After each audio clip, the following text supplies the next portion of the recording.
So, ladies and gentlemen, please come and sit down. The rest of you, we just made sure that our online audience is available as well.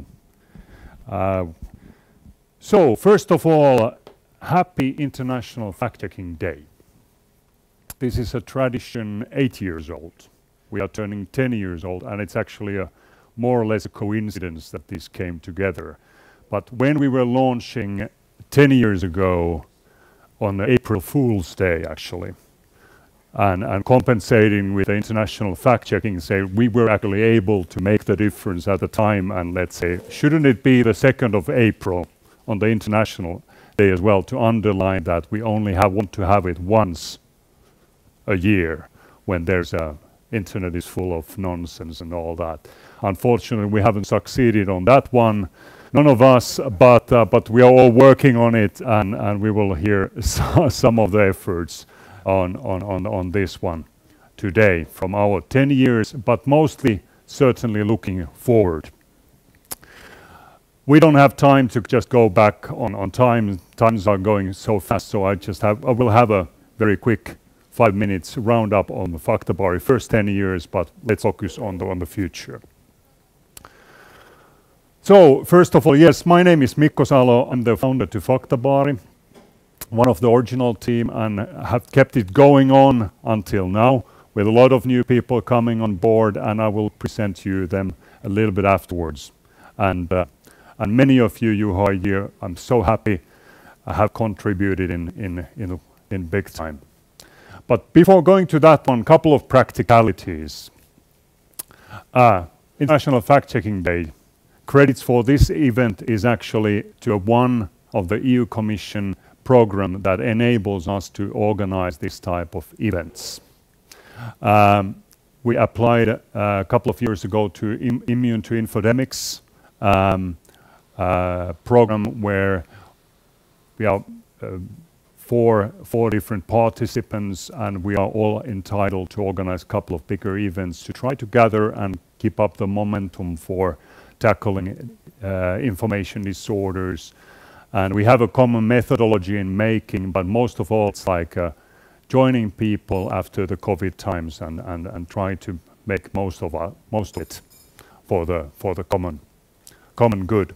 So there will be a lot of material coming on that one later on. There is a website, but we are going kind of further on our agenda today. On questions, we have actually quite packed program, as you see. There will be questions, a time for questions after each session. We have more like 3 bigger entities coming together. And on the end of that one, you will have a chance either on site with a microphone mastered by Pekka.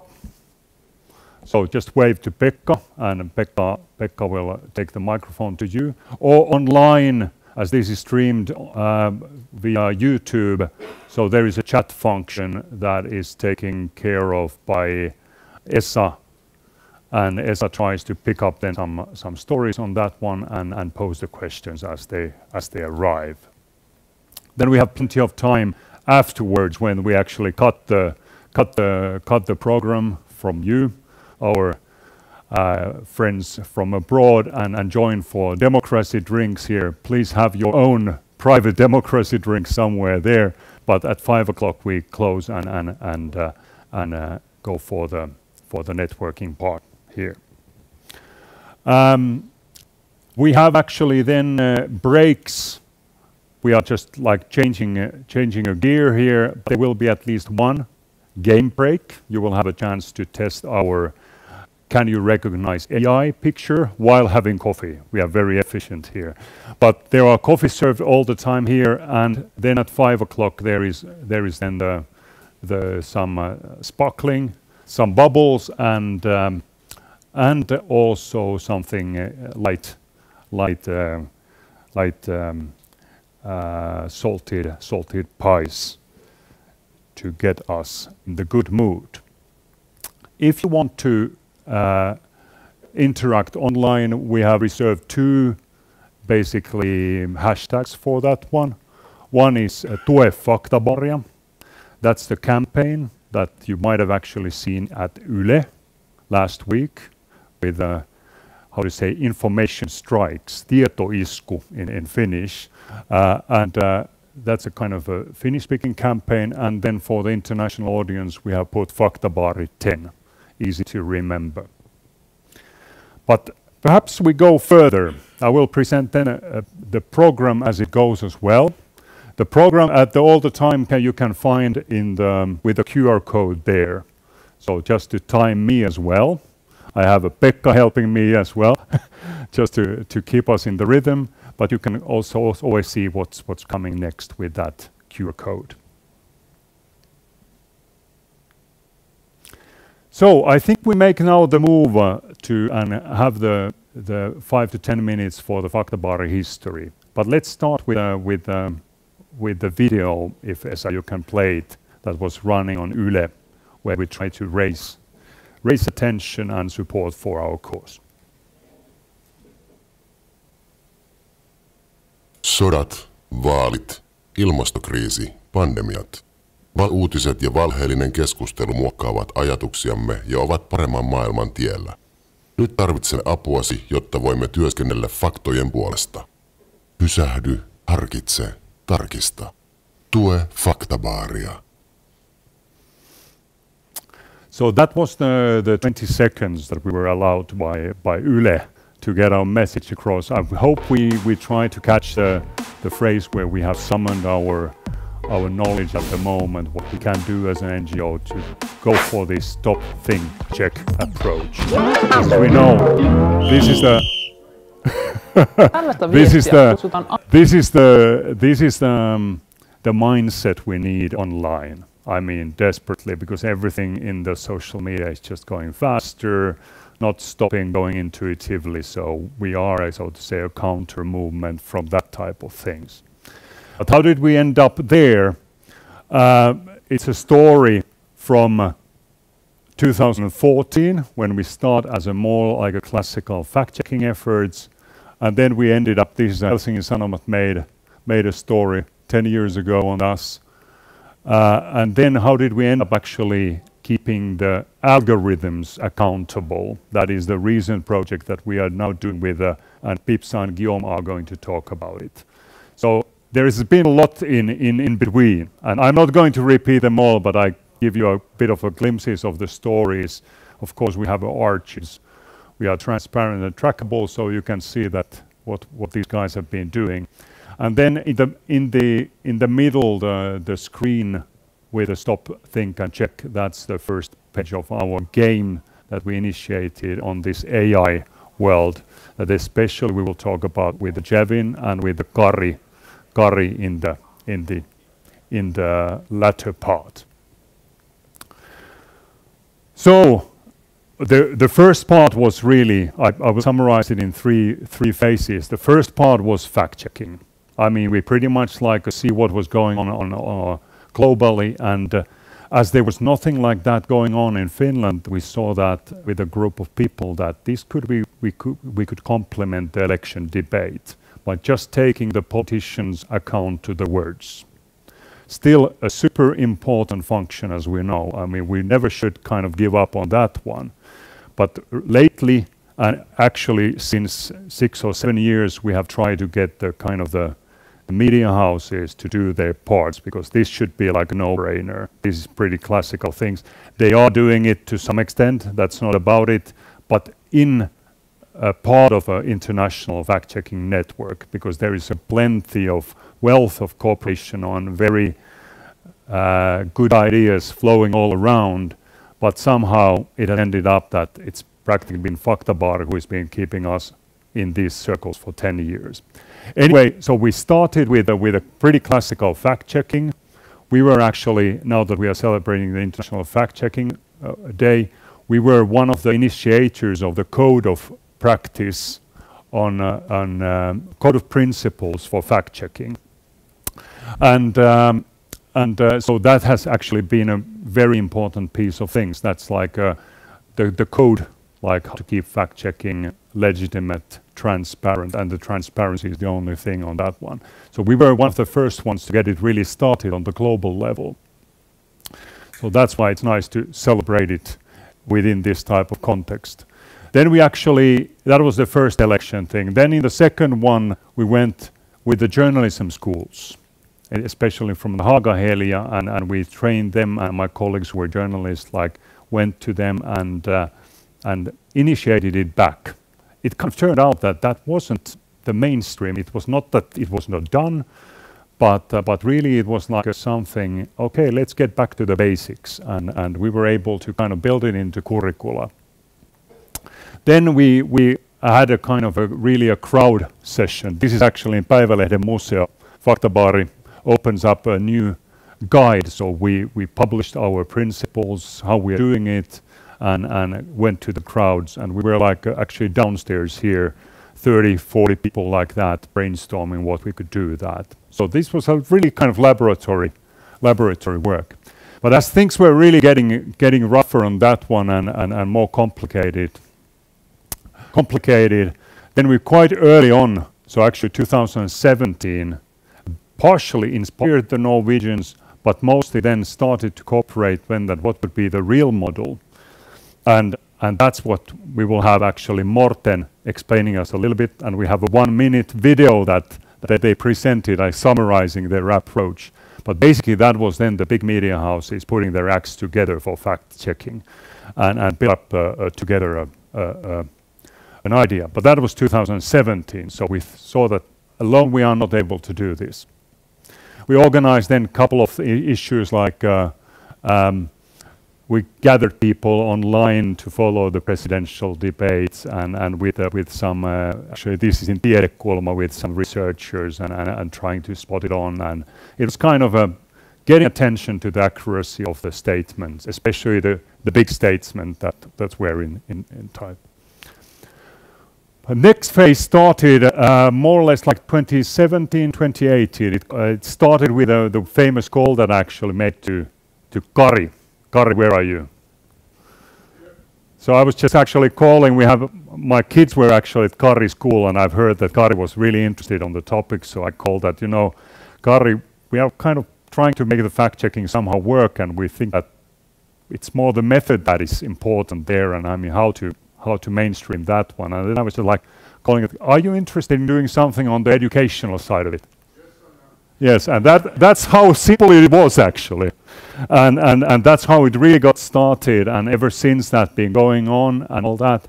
Then the scaling up of these things is a bit more complicated, but this how easily we got it actually started 2017, and at the same time, of course, things were getting really serious as well on just not misinformation, accuracy of the statement. This was the time that, of course, 2016 Trump came to picture, and I mean we were starting to talk about the post-truth, and there were a lot of people on board who we had very serious discussions that what should be done on these type of things.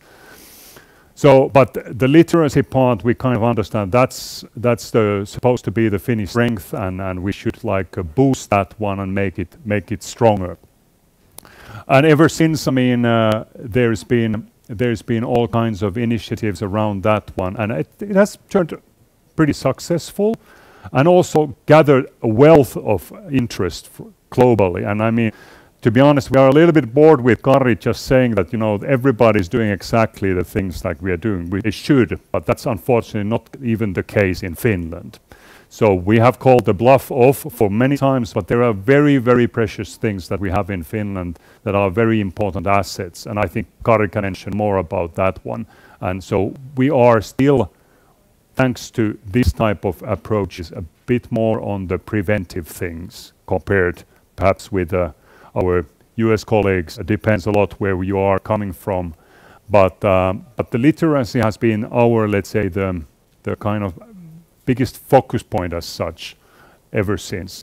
Then there was all these like campaigns like COVID, where the international community really showed the strength of it, and especially Petra was super important at times. I mean, in COVID times we were not able to gather and keep the community too much together, but she kept going on these networks, and we were able to link it and liaise. And if people were asking that what is happening in Finland, Petra was there to answer, so that we we're part of the net.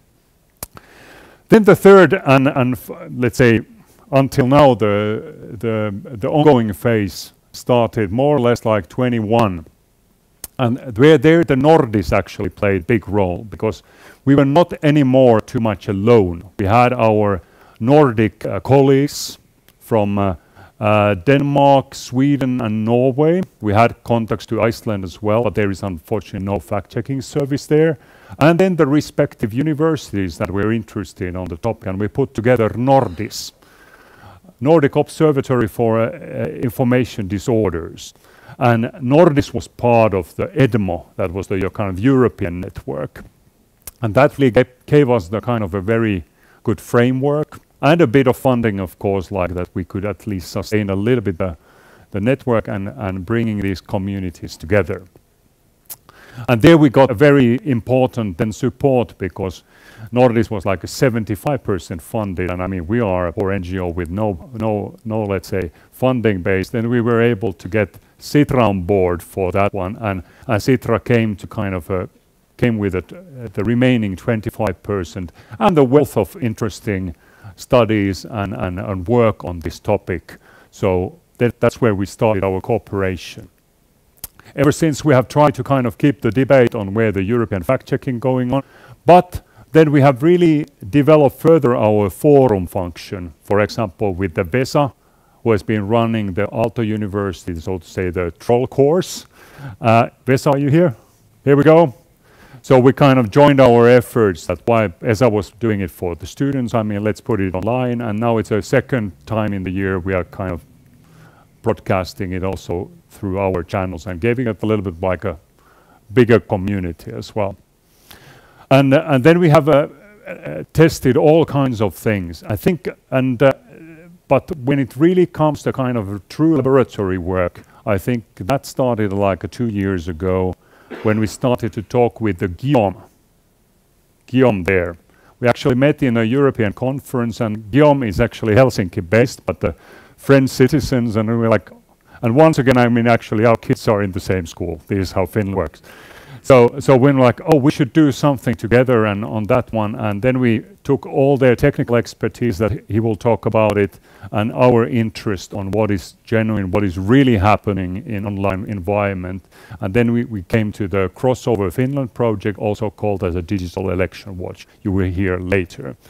And this is something that we also see as a very kind of a laboratory work, because it's not anymore so much of like keeping just the politicians' account. It's also to keep the digital power into account.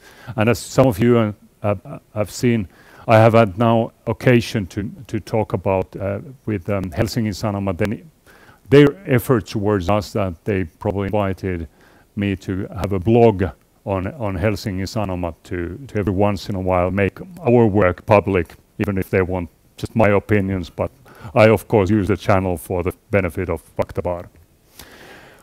So this is a little bit like how we have moved from an ordinary fact-checking service to a community that really tries to understand kind of what is going on. Let's leave this more like for the Fakta Foundation and the type of things that we are going further. But altogether we see that we have like the PRO, that is the fact-checking, so the professional journalistic work. Then we got the educational thing, the information literacy we have been developing. Then we got this lab thing that we try different kinds of things and we bring the best things together. But what really kind of puts us in the focus of the thing is the question, the very classical question of the fact-checkers, really. So is it like about the authenticity, about the accuracy of the things, and about the sources?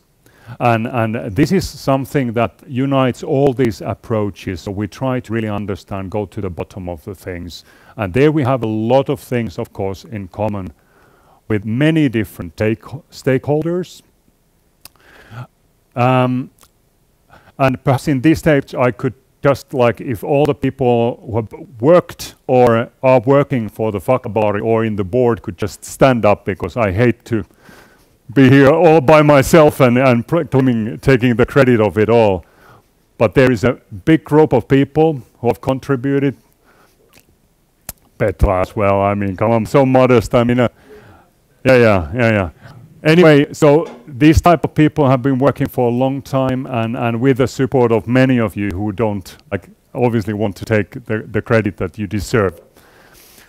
But the point of our work is mostly about the catalyzing the work of the others. And we are a small stakeholder anyway. And with this tietoisku, these information strikes, I think it's we're doing with you and for you. And I think what kind of unites us all, it's the let's be curious. Because this curiosity, as we will hear, is really what we might be losing, perhaps getting things too easy in the future. And this is all linked to the technology world. And the curiosity is probably something that links everybody. Wherever there is always a tendency for silos, for journalists, for researchers, for educators, or ordinary citizens, as long as we stay curious for the future, we are still on the winning side. But perhaps I leave it here from my side.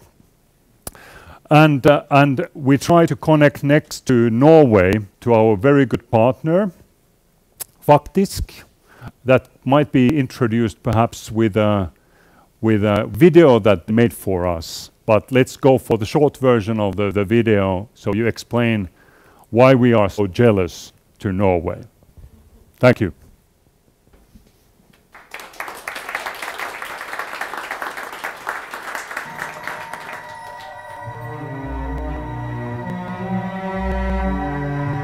Once upon a time, in a land far away to the north, 6 of the largest media outlets battled for the throne of market shares.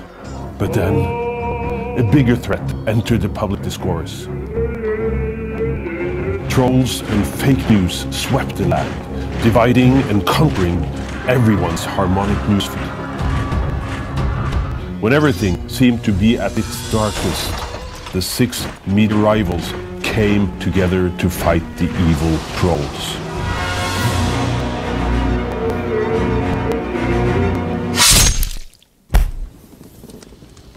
But that's no fairy tale here in Norway. And it goes for 6 minutes and it's online, so if you want to see how it really works out. But this was Christopher, our good colleague and a very good colleague of Morten. That was one of the founders to Faktisk at the time, and is still working on the information field. But now let's give the floor for the greetings from our very good colleagues from Norway. Morten, the floor is yours. Thank you, Mikko, and greetings from Oslo, and congratulations to Faktabaari for your 10-year anniversary on behalf of both Faktisk.no and Nordis. As a small anniversary gift, I just wanted to give you a very quick fact check. I was actually not a founder at Faktisk. I came in 2 years after it's founded. Although I guess I've been around for so long now that it seems like I was part of the original team as well. So just wanted to clear that up before going forward. So in any case, I am looking forward to working with you at Faktabaari in launching the next phase of Nordis, our EDMO hub in the Nordics, in just a few weeks' time on May 1st, at the beginning of the European election campaigns. And I'm also, of course, looking forward to collaborating with the entire Faktabaari team in the coming 30 months. So together with the European Digital Media Observatory and the rest of the Nordis partners in Finland, Denmark, Sweden, and Norway, we've grown quite a bit, so there's really no time to mention all of the partners, but know that you are not forgotten if you're here. But we do have quite grand, ambitious plans for the future. So over the next 2.5 years, you can expect, among other things, this from us at Nordis and from Faktabaari as well. Fact checks and investigations of election misinformation, as well as all other important falsehoods, especially misleading narratives about topics like climate change that have huge societal impacts and where misinformation actually makes a big difference to people's political and private behavior. We will also work to develop technology and methodologies that will enable fact-checkers and others to verify and debunk audiovisual content, as well as detecting AI-generated content. A quite substantial challenge, but one that we think we will make some progress on over the next 30 months. We will also be offering training for Nordic journalists in fact-checking and related topics, as well as measures and initiative to strengthen digital information literacy in our region, building on work that Faktabaari already carried out during the first phase of Nordis to great success. So with that very short summary of what we'll be up to in the next 30 months together with Faktabaari, Czechia and others, I just wanted to say enjoy your anniversary and have a wonderful seminar, and of course the obligatory reminder to stop, think and check. Enjoy the seminar and have a good day.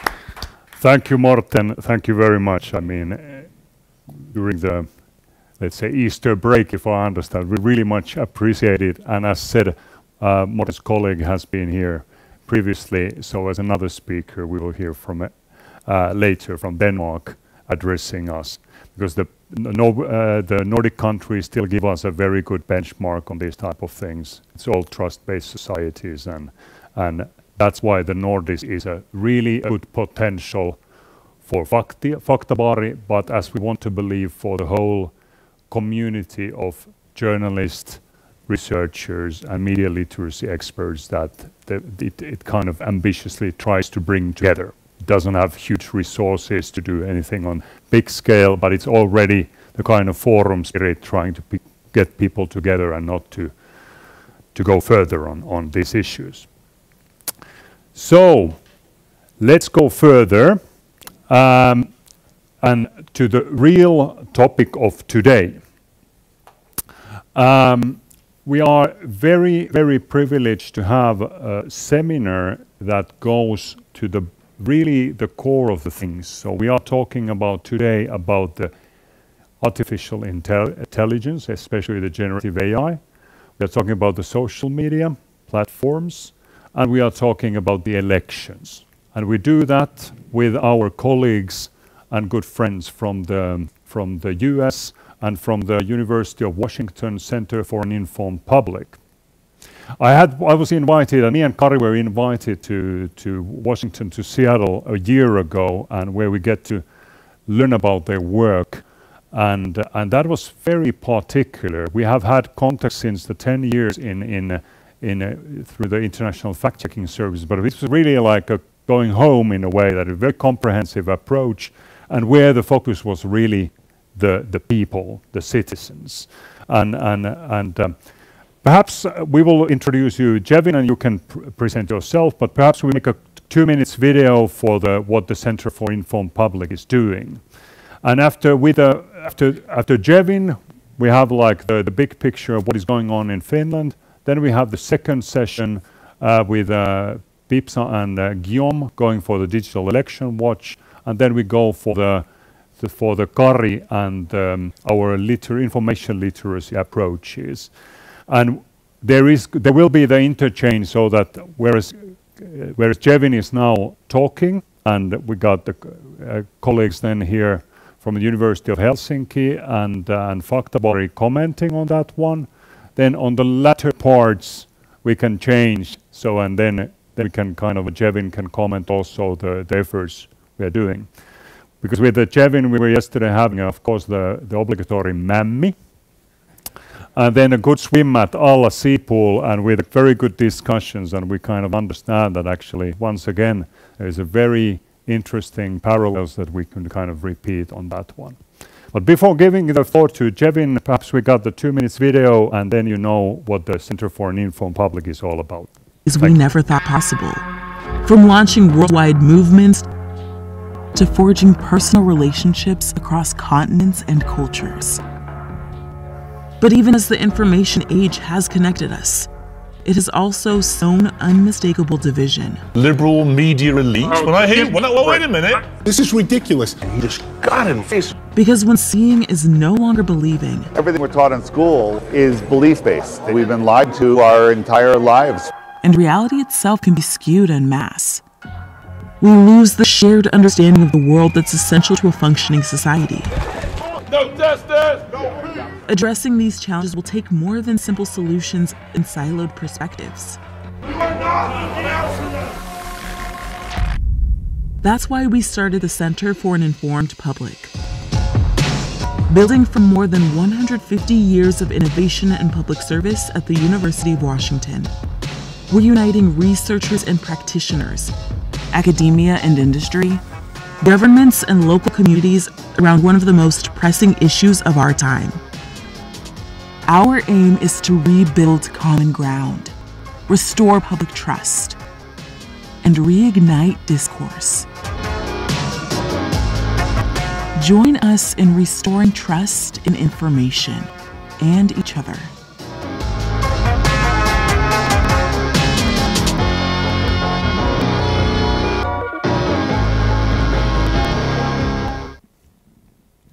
Thank you. So, Jevin, please take the floor. Yeah.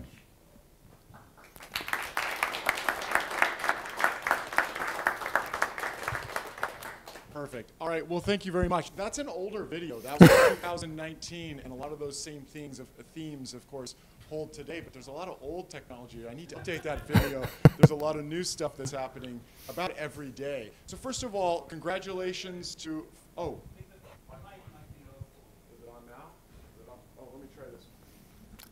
Big green, yeah. Green better? Yep. Is that better? Oh, okay, wonderful. Okay, so for those online that didn't hear that, I just said that the video is a little out of date, but still those themes hold today. But I just wanted to congratulate Faktabaari, thank Miko so much, and Kari and the whole team for inviting me out, and all of you who, whether you're journalists or just concerned citizens, just by caring, I really appreciate that you're here, because this is something I live and breathe every day, and when I see other people care about this, it gets me excited and gives me a little hope, because I actually live most of my professional life in the darker corners of the internet, and I can get really depressed fast with this kind of stuff. So this is one of the bright spots. So what I want to do today is hit 3 goals. One, I want to talk a little bit about what we do in our center. When I founded it with my colleagues back in 2019, we had this vision very similar to what Miko was talking about, combining research, which is our expertise, front kind of line work with journalists and fact checkers, and then the third thing was to really emphasize education policy. So those are the areas that we had our vision, and we've had half a decade now to work on this sort of thing. So I want to talk about what we do there. The second thing I want to talk about today are things I worry about. And based on some of the new things we're seeing in AI, some of the things that we're seeing literally today. I was having conversations with some of my postdocs and students that are working on some projects that involve some conversations around some coming election topics. And we can get to those if we have a time. And then the third thing I want to do today is, well, what do we do about it then? What can we do given how challenging the world has become in the online world? So those 3 things: talk about what our center is, give you some examples of things we work on, talk about things that worry me and literally cost me sleep. I wake up thinking about these things every day, it seems. And then the third thing is, well, what can we do about it? All right. So let me start with, let's see. Let me click this. Yeah, I got the arrow here. Let's see. Maybe it's just a low battery. Maybe I'll just have you click forward for me. Is that okay? That's it? No problem. So this was an image that hit the internet on May 22nd of last year. This was AI generated, just to make sure that you know that it's not true. This was a supposed bombing at the US Pentagon. This particular image went viral, of course, in the US, and it hit headlines of national papers in the US, of course, but also outside the US. It had such an effect that the market that day dropped to $500 billion. It had effects in conversations. It kind of grabbed the whole social media conversation, and this was one AI-generated image. Now, that image was corrected by local officials in a fairly fast amount of time. The market recorrected, although if the market moves that much, there's much to be gained if you're just experimenting with what the effects of these images are. So that's another issue. But it did correct. But this demonstrates the impact that simple pieces of information that can be generated with the technology that we have nowadays can have. Next slide.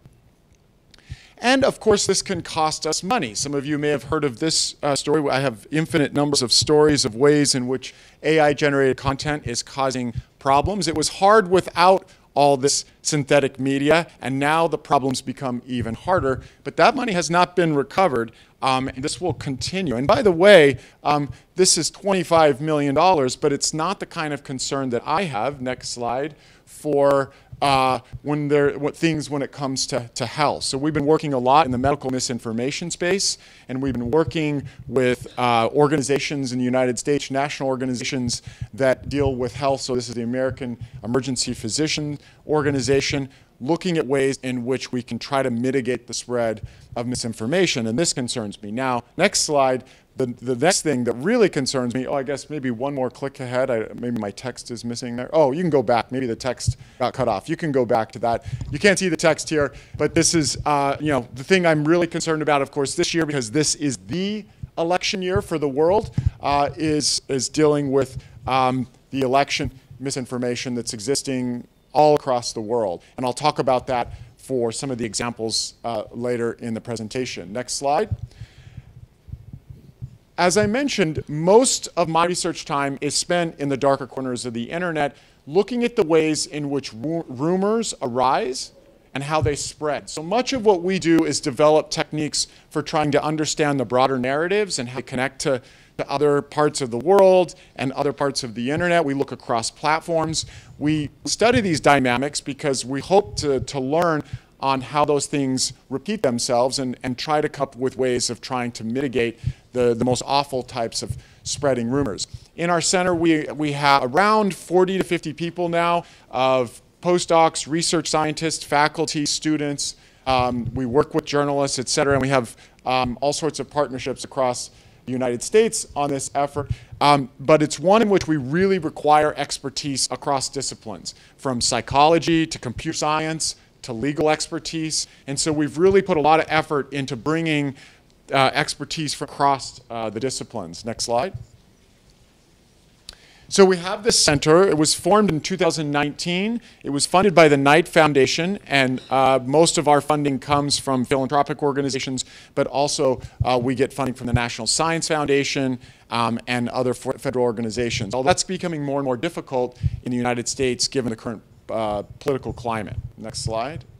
So I'm just going to give you a sample. You don't have to go through all the details. I'm happy to go back through any of these research. We've published many articles. That's really one of our core expertise, but we do this across different kinds of topics. So this was one paper that we published looking at the ways in which we call mobilized manufactured reality occurred during the US election, and we studied to the minutia of early tweets and how they spread, and then how those narratives connect with each other, and coming up with models on how that's likely occurring in other settings and in future elections. Because ultimately what we want to do is not just start from scratch every election and be able to go, okay, what do we do now? Let's just see what comes our way. We want to try to understand them a little bit, how film historians look at tropes in movies. For example, the bombing trope, it's always there. Can we come up with models that exist within the rumor mill world as well? So that's, I'm happy to go into detail, but I'm just going to go through fast. Next slide. We also look at the ways in which communities on topics separate from the elections connect with the rest of the collective discussion on the internet. So we recently published a paper in the Proceedings of the National Academy of Sciences, PNAS Nexus, where we looked at the ways in which the communities that were pro-vaccine and anti-vaccination, or anti-vaccine during the COVID pandemic, how did they form? What kind of methods did they use to go about spreading the information that they wanted to spread? And there were some interesting results. Number one, it was interesting to see that many of the anti-vaccination communities were citing a lot of the same exact literature. So how can that be the case? Citing the same literature, but coming up with very different conclusions. And we looked at the ways in which expertise in particular played a role. So it's not just in pro-vaccination, or let's say pro-science communities that care about expertise. That's, expertise are doctors, doctors, MDs, PhDs, etc. Turns out those individuals were just as important in the anti-vaccination world as well. They just had different experts. So the darker nodes, those are the most influential nodes, were individuals that had PhDs, but sometimes not PhDs in epidemiology or medicine. One of the most influential individuals with credentials in the anti-vaccination community had a PhD in English, but was giving advice. And a lot of people didn't realize that. So there's this really important mechanistic role of expertise. Next slide. And also during the pandemic, of course, we had challenges trying to understand the spread of these infectious diseases. And what you're seeing here, is this sort of collation of COVID, RSV, the flu, and it's very hard to try to track these kinds of things, even with a field of epidemiology that's had a very long time studying these things, because, next slide, behavior breaks our models in all sorts of forms, not just during the pandemic, but they break our models in trying to understand what's going to happen in an election, et cetera, et cetera. So one of the goals that we have in our research is trying to understand online behavior and how that interacts with our health behavior, our political behavior, et cetera. Next slide. Uh-oh, this one got cut too. Something's happening. No worries, it's me talking anyway, so this is mostly a prop. But this was a recent paper where we did an audit of the algorithms. So Mika was talking about keeping the tech platforms accountable. Well, it turns out tech platforms don't like to share their data very often with researchers like us, and we've been trying very hard. The European Union, of course, is ahead on this in this ballgame, where they're requiring to, with the Digital Services Act and some of these other forms of legislation coming down the pipeline, to require that researchers have some access so they can do things like this. You can't see this here. Essentially, what we did is we were tracking during the last election how we basically created these accounts, these pseudo accounts that were following one set of politicians versus another, and we wanted to see whether the algorithm pulled individuals essentially into these echo chambers and really was only sort of delivering content and friendship recommendations in the same political party. And now, in the end, the conclusion here was that yes, there was some echo chambers forming, but there was some nuances to that, and we're going to continue to do that work, trying to audit these algorithms. But it's hard. It's very hard work because they're constantly changing, and it's very difficult to get the data. Next slide. We also did a bunch of work. Again, this is cut. Doing some theory, looking at ways in which mitigation techniques could actually slow the spread of misinformation, informed by data that we've collected in various crisis events, elections, etc. Next slide. Sorry, yes, I'm making you work hard. Yes. So, and then. Darn it, they're all kind of cut. I probably should have put mine. It's okay. But basically the point is, we then now take this research and try to use that to inform policy, our community engagement, and our education. And that's what I want to talk about a little bit more now going forward. Next slide. Oh, you're fine, no worries. There we go. So I'll give you some of examples of kind of our frontline work. This is work where we collaborate with journalists, we collaborate with fact checkers, we actually just make all our research available to those that are truly on the front line. That includes educators, librarians, and other groups. And so we essentially try to take our research methods that take years to develop and try to make it available within 24 hours. Next slide. So we've done all sorts of different kinds of work where we've essentially developed visual techniques, qualitative techniques, quantitative techniques for tracking the rise of rumors. And this is done primarily from my colleague Kate Starbird, Emma Spiro, and others that have developing techniques to quickly take a rumor and then study the individuals and organizations and the media that's actually pushing things up. So essentially what you're looking at here is the number of tweets, and the size of the note indicate the influencer. So we can measure these kinds of things and then watch as certain individuals and rumors get amplified. Next slide. That led to a bunch of work multiple elections ago where we collaborated with Stanford's Internet Observatory and various other groups and brought those methods to studying the spread of rumors about specific things of an election. We're very specific about what we look at. We look at procedural things. We look at, like, for example, where can you vote? When can you vote, et cetera, and look for those kinds of things that we have falsifiable kinds of nuggets of information that then we can then release the public when we find rumors that are kind of going out of control. Next slide. So let me just show you, like I said here, this just talks about, we focus on procedural interference, participation interference, fraud. Next slide.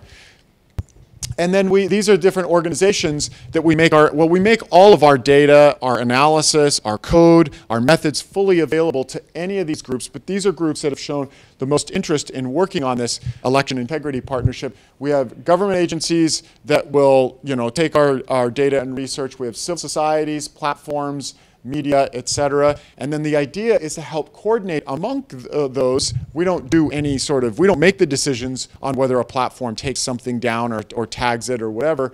What we do is we try to allow them to do that work. Next slide. And so what we do is we have a team of researchers, and these are actually mostly run by students that are highly motivated to try to help with this kind of issue, or it's any other groups too. We have civil society organizations that can help give us data. We do intakes, and then we do analysis on that data, and then that stuff is made available to these different organizations.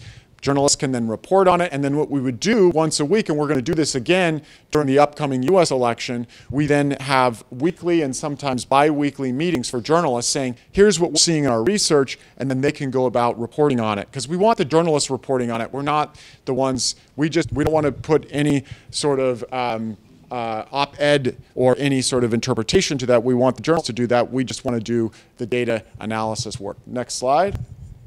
So if you're interested, we have a long, 200-page report that you can read more about this from the previous election, and we have lots and lots of papers that describe some of our methods, and you can read more about those. Anything that I've mentioned today, you can also get at our website, and we can make available. If you can't find it, email me, and I'll give it to you. Next slide. And so also I just wanted to mention, we also have been auditing, in addition to the algorithms that social media platforms use to recommend friends and recommend content. We've been also auditing several Google's search engine during elections. We'll be doing that again, and also auditing them in other events as well. We have several papers that we've recently published and presented where we, next slide, do similar to what Mika was talking about. We try to look at the different ways in which at different aspects of the search, we study different elements of the search output as a way of studying what could actually be having differential results based on geographic region or based on media type, etc. Next slide. I won't go through in detail. I'm just giving you a sample where we ask questions about the media misinformation, the location of search, the phrasing, what kind of phrasing does this. We sort of place virtual machines in different parts of the US to try to understand how the search engine may be delivering different kinds of content.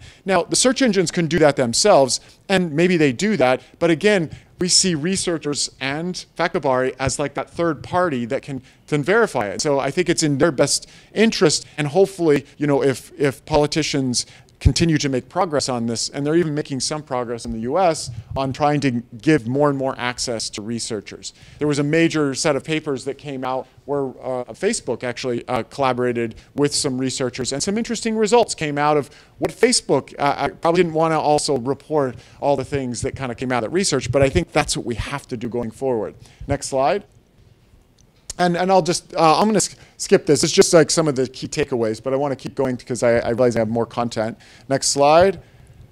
All right, I can't have a talk without talking about generative AI. I mean, I think we wouldn't be allowed to leave this building if we weren't talking about generative AI to some degree. I want to talk about just a little bit about some of the concerns I have. I'm currently teaching classes. We have several research projects going on in our center around this, so I have tons to talk about, but I don't have enough time. So I thought I'll just talk about a few things that have been worrying me a little bit going forward. Okay, next slide.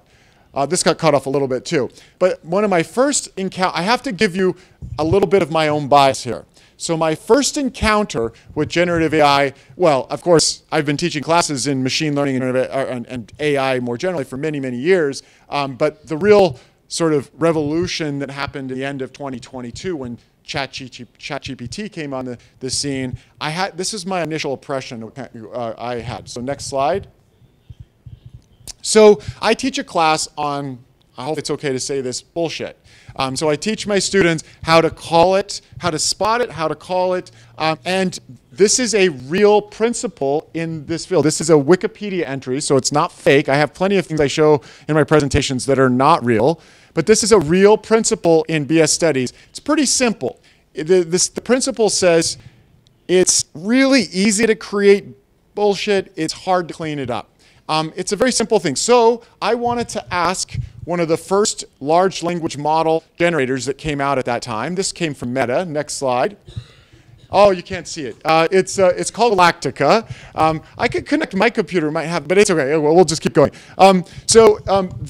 What happened with this particular large language model, this was Facebook's version, and they were going to transform science, where you just needed this large language model. It could create papers, write papers, review papers. Everyone was so excited. And so I thought, all right, I want to ask this really smart chatbot, what is the Brandolini bullshit asymmetry principle? I wanted to ask it about bullshit. So next slide. So this is what you saw on Wikipedia. This is what it read. It said, Brandolini's law is a theory in economics, not true, proposed by Giovanni Brandolini, not true, a professor at University of Padua, not true, not true, not true, not true. It was essentially bullshitting the bullshit principle. So after that, I just couldn't take serious. I should take serious, of course, generative AI, because it can do more than just bullshit, but it's a great bullshitter. And that's the kind of thing that I've been concerned about ever since as someone who studies misinformation and the impact of generative AI. Next slide. Okay, but let me start. I could have ended with this, but let me start with what worries me most about generative AI. And I want to go back to the image that I started the whole talk with. Next slide. This one was AI generated. Next slide. But what happens when it's not AI generated?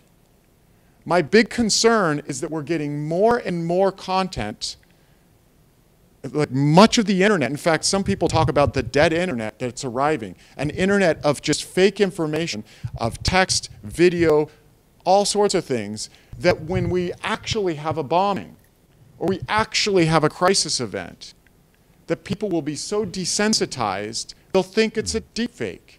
They'll think that it's not true, and they won't respond. This is what I'm concerned about. It's not any individual deepfake video or image. It's this sort of situation when it's real and we don't respond. All right, now I want to talk about some of the other things that are tangentially worrisome as well. Next slide. So let me start with what my colleagues and I have been calling for several years data voids. Francesca, one of my colleagues, has been writing a lot about this, and this is something that I've been giving examples to my students for many years. These are parts of the internet that haven't had a chance to have a Faktabaari or other fact-checking agency or journalist or a medical professional come along and say, this is just simply not true. There's so much of the internet that has things that no one will ever have time to fact-check. And so there's always infinite evidence for any theory you have. In fact, we do this exercise in my class where I say, all right, students, let's try to find, let's come up with a query for Google that doesn't have any result. And come up with the most preposterous things you can ever imagine. And it's very hard not to always get an answer. There's infinite evidence. It's not about evidence anymore. We're not in a world where you can come to me with evidence. I want you to come to me with how you evaluate your evidence. And that's the cultural change I'm hoping to see over the next few years or decade in the new generation, the old generation, that when we come to an argument, I want to know how we rate the evidence, not the evidence itself, because there's infinite evidence out there. And I could give you many, many examples of data voids. Next slide. This is just one example. I had this thing here. In the state of Washington, where I live, in Seattle, there were many things that emerged during the COVID pandemic that would have never predicted. So this was an information flyer that the Department of Health had to come up with around what's called ethylene oxide. It's a sterilizer for tests of COVID. And there were patients going into hospitals, I've talked to doctors about this, that wouldn't take a COVID test because they were fearful that ethylene oxide swabs were going to cause cancer. In fact, one person, I talked to a doctor, a person came with their arm bleeding, dripping blood, basically hanging from a construction argument or a construction accident, and left the emergency room because they wouldn't take a COVID test because they were concerned about it causing cancer. This became so serious that the Department of Health had to create all these flyers on ethylene oxide. It's not something we should have been wasting our time on, but that was a data void that had to be filled. Next slide. Now, another issue that I'm becoming worried about is just some of the behavioral elements that are impacting society and especially the younger generation. This is the Surgeon General in the United States, and he's really started to lean in on information. His office reached out to me back in 2018, 2019, before the pandemic, about them starting to recognize the importance of information and health. He's talking about lots of different things, but one of them now is just the impact of digital loneliness, digital isolation, the fracturing of our society, and the impacts that has on becoming susceptible, more susceptible, to conspiracy theories. And it's something we have to address, because we can't address conspiracy theories and rumor milling without addressing some of these other psychological and social issues that are happening right now in our digital world. They can't be separated. They are fully linked. Next slide. And the other thing that we can't ignore is that so much of our internet is fake, even before generative AI. One story that did not get enough attention, this was in 2018, when Mark Zuckerberg had to go in front of the US Congress for the first time, and he was given the easiest questions in the world, questions that made no sense. One thing he did admit during that particular time period was that they had deleted 1.3 billion fake accounts. Next slide. That was after they were bragging to their shareholders that they had 2.27 billion accounts. There's something wrong here, and that's only getting worse. And by the way, it's not easy to do bot detection. I have colleagues at CMU and other universities in the European Union trying to develop these things, but it's very difficult. But one thing we know is true: when the social media leaders come out and say how much of their users are fake, this is something that we should be concerned about. Next slide.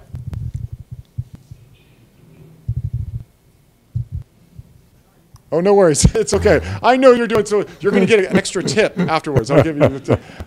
So, of course, much of us in this research world and in the fact-checking world are worried about the effect that AI is doing to spread of disinformation and propaganda. Next slide.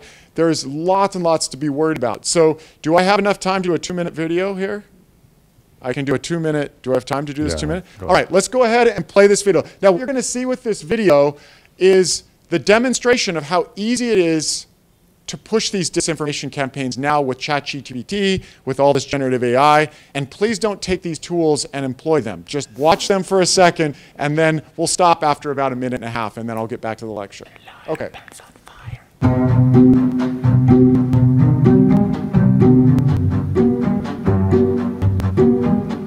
I am an analyst and an engineer that resides in a country that is not part of the Western intelligence apparatus. At the end of 2022, I spent my time researching and investigating online disinformation and influence campaigns. AI really takes off, and I am intrigued to create an autonomous, AI-powered disinformation system. The strong language competences of large language models are perfectly suited to reading and writing fake news articles. While everybody is talking about AI disinformation, it is easy and lazy to just think about it. It is quite another thing to really bring it to life. And that becomes my goal, to see it work in the real world. I end up calling the project CounterCloud. We are now in the first week of April 2023. As articles are the smallest building block of the system, we start there. First efforts are done with ChatGPT. The input is the URL of an opposing article. The system fetches the text of the article and sends it off with prompts to write a counter article. This works surprisingly well, and soon the system is expanded to include different ways of writing the article, with different styles and methods of countering the points. This includes creating fake stories, fake historical events, and creating doubt in the accuracy of the original arguments. We randomize the tone, style, and structure of articles to make them more difficult to spot.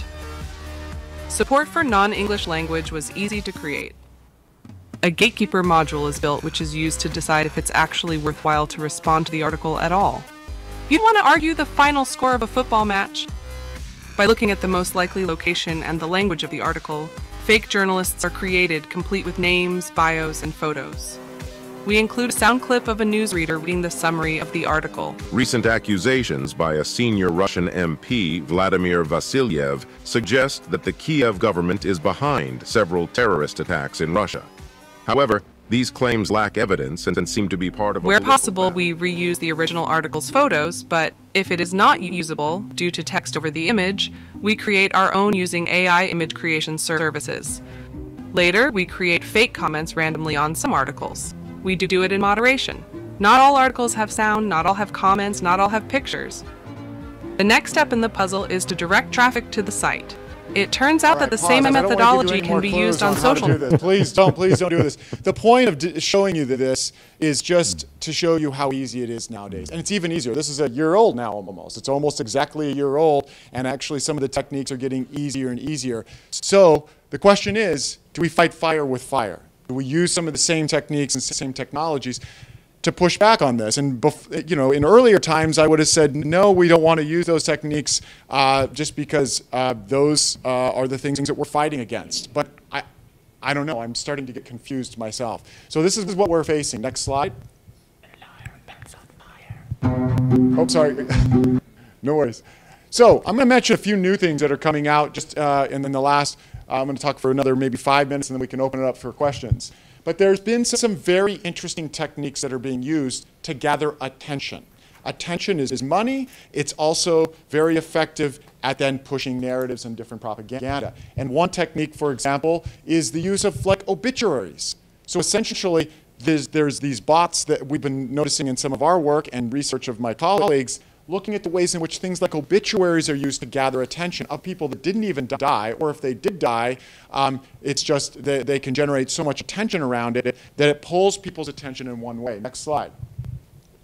We also see some non-sophisticated when it comes to the use of generative AI techniques. These are techniques they could have used without generative AI. This was just a recent a thing that really burst out onto the scene when we're doing our work, and others have noticed this as well, and NPR and others have written about this.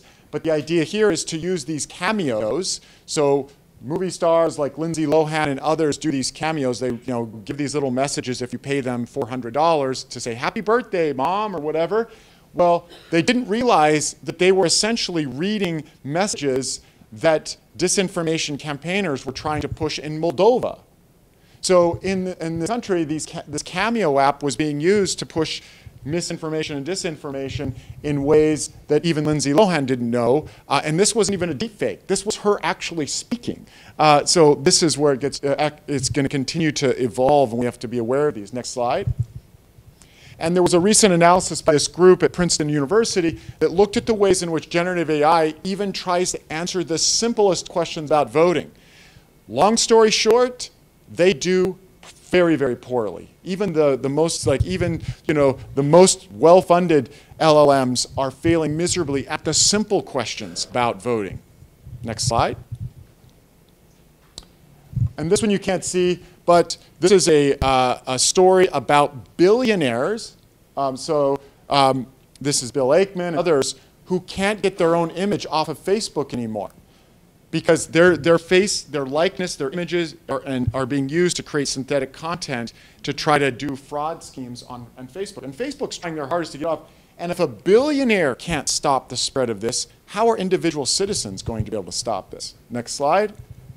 And by the way, the amount of fraud that's being lost, I could give you many examples of bait and switches that are getting more and more sophisticated, and this is costing people a lot of money. This is a conservative estimate of how much money is being lost by individuals. Next slide. All right, I'm going to show you something a little disturbing, but this is something that is really taking off. We're seeing some of you that study this might see this as well, but it's using generative AI to experiment. You can now write millions of images all you want, throw them on social media with different accounts, see what sticks, and then use that to amplify an account, and then that account has a central position in governing conversation online. So let me show you some images that just came out from one of my colleagues, Renee DeRester at Stanford, just put up this paper looking at these things. So next slide. This is one of the more popular ones. It got tens of millions. I can't understand it either. I saw some strange looks on there. And maybe that's why it takes off. But they do millions of images and then some click. This one, for whatever reason, Jesus with shrimp on the arms took off. I can't understand it, but it's gotten millions and millions and millions of hits. Next slide. I'll show you a few other examples. These got millions and millions of slides. We don't understand why. Again, there's not even any text. The images are used just to yank people's attention away, and people, a lot of times, they think they're real and they're commenting on real. Again, it's this dead internet that seems to be evolving. Next slide. This one had 40 million views and 2 million engagements. This is through the roof because it was sort of just beginning. You know, it is kind of cool to look at. I could see how my eyes would be attracted to it. But this is a new technique that now people have to move conversations around the internet in whatever direction they want. Next slide. And then, of course, we're just dealing with this overload in science, in society, of more and more content, that it's not, of course, a world of generating good content anymore, because it can be overshadowed and overrun by all this content that's coming out. Next slide. And by the way, I work in science, so if you're going to use generative AI, make sure you don't start your introduction with, certainly, here is a possible introduction for your topic. Or over here, this one says, I'm very sorry, but I don't have access to real information or patient-specific data as I'm an AI language model. Now, here's the sad thing. This got published in Elsevier, the largest publisher, scientific publisher in the world. It got through all these authors, peer review, and an editor. So if this is happening at the top, and by the way, I don't know the value of how good these publications are, and we're doing some studies on just in science, how this is affecting science discourse. And if we're seeing this, we're going to see it in the regular public discourse as well. Next slide. And then also there was some interesting analysis looking at the ways in which there are signals of ChatGPT in peer review in science, and see this explosion, you don't see it up here, of certain words, commendable, innovative, meticulous, that never existed before. We're seeing this convergence of styles, of linguistic styles in the scientific literature. We're also seeing it in public discourse. Next slide, which means that it's occurring more and more here. And then we have this brittleness. I'm going to skip this part because I want to end in the next couple minutes, or even the last minute. So basically, there's this brittleness about these generative AIs and not having access to physical world. This is one of my favorite examples. Next slide, sorry. I'll just have you read it real quick. If you gave it this question because it doesn't understand the physical world, how would you do this? If you have a 12-liter jug and a 6-liter jug, I want to measure 6 liters of water. How would you do this? Next slide. Fill the 6-liter jug completely. Pour the water from the 6-liter jug into the 12-liter. Fill the 6-liter jug again. Carefully pour the water from... It has this brittleness. Now, this was fixed in ChatGPT 4, but I just want to say that we have many research examples where it falls apart quickly. Now, this might be our advantage, because I'm rooting for the humans. Will humans please be more important than these generative AI? So when I see these, I really appreciate them. Next slide. I want to explain this paper. We just published, this paper's in review right now that explains how it can't solve necessarily analogy problems. Next slide. So we have some hope as fact checkers, journalists, and researchers. And by the way, this sort of deep fakes and synthetic media are happening. This was the Slovakian election. If anyone followed that particular election, there was a deep fake that happened right before. This is not unique to Slovakia. It's happening all over, and we're obviously trying to prepare in the US for this. Next slide. And then what's interesting here is that we're having all sorts of policy discussions about what to do when, for example, DeSantis created a deepfake of Trump saying something that he actually wrote. He actually wrote it, but he never said it. And so the question is, should the laws be employed on situations where someone doesn't say it, but they write it? We don't know. Law doesn't know what to do with this, at least in most countries. Next slide. So what can we do about it? This is my thing that I'm going to end on. Obviously, I'm scared about a lot of things. I lose sleep a lot of other things. Maybe you're losing sleep. Hopefully, you're not losing too much sleep. But there's 3 things that we can do. We can do a little bit of technology work. There's some policy that we're trying to make progress on. And then, of course, the big box, education. And that's where I have the most hope in. It's a long play, but I think it's really the only true way to respond to this fast-changing environment. So next slide. I'll give you one example of each one of those. So my colleagues and I just started a nonprofit called truemedia.org. It's making available, it's a nonpartisan effort to bring deepfake detection tools to the public and to anyone that wants to use them. And the reason why I think this is important is this can't be just in the hands of one group or another. It has to be made available. And it's not saying that these detection tools are perfect. They're not. Detecting these deepfakes is getting harder and harder, but we still have technology that can do a reasonably good job with some deepfakes. So we have this new organization. We just announced this opening, and we'll be releasing new tools here very soon. Next slide. You can't see this now, but this was the first bill that I helped write as a researcher. So the state of Washington just created a bill that creates some limitations to the use of deepfakes 6 months before an election. And I think there are similar bills actually in other countries. There's similar bills now forming in other states in the United States. So there's some things we can do. And I'll say this, they're not perfect, but at least it sets a norm that there should be some friction between major events like an election and this media. Next slide. And we're having some discussions with federal legislators on both sides of the aisle in the United States. Now, Biden, during his State of the Union, it was the first time a sitting president in the United States used the word artificial intelligence. I've been waiting for this for about 15 years. Finally, we had one State of the Union address where they had the word artificial intelligence. Next slide.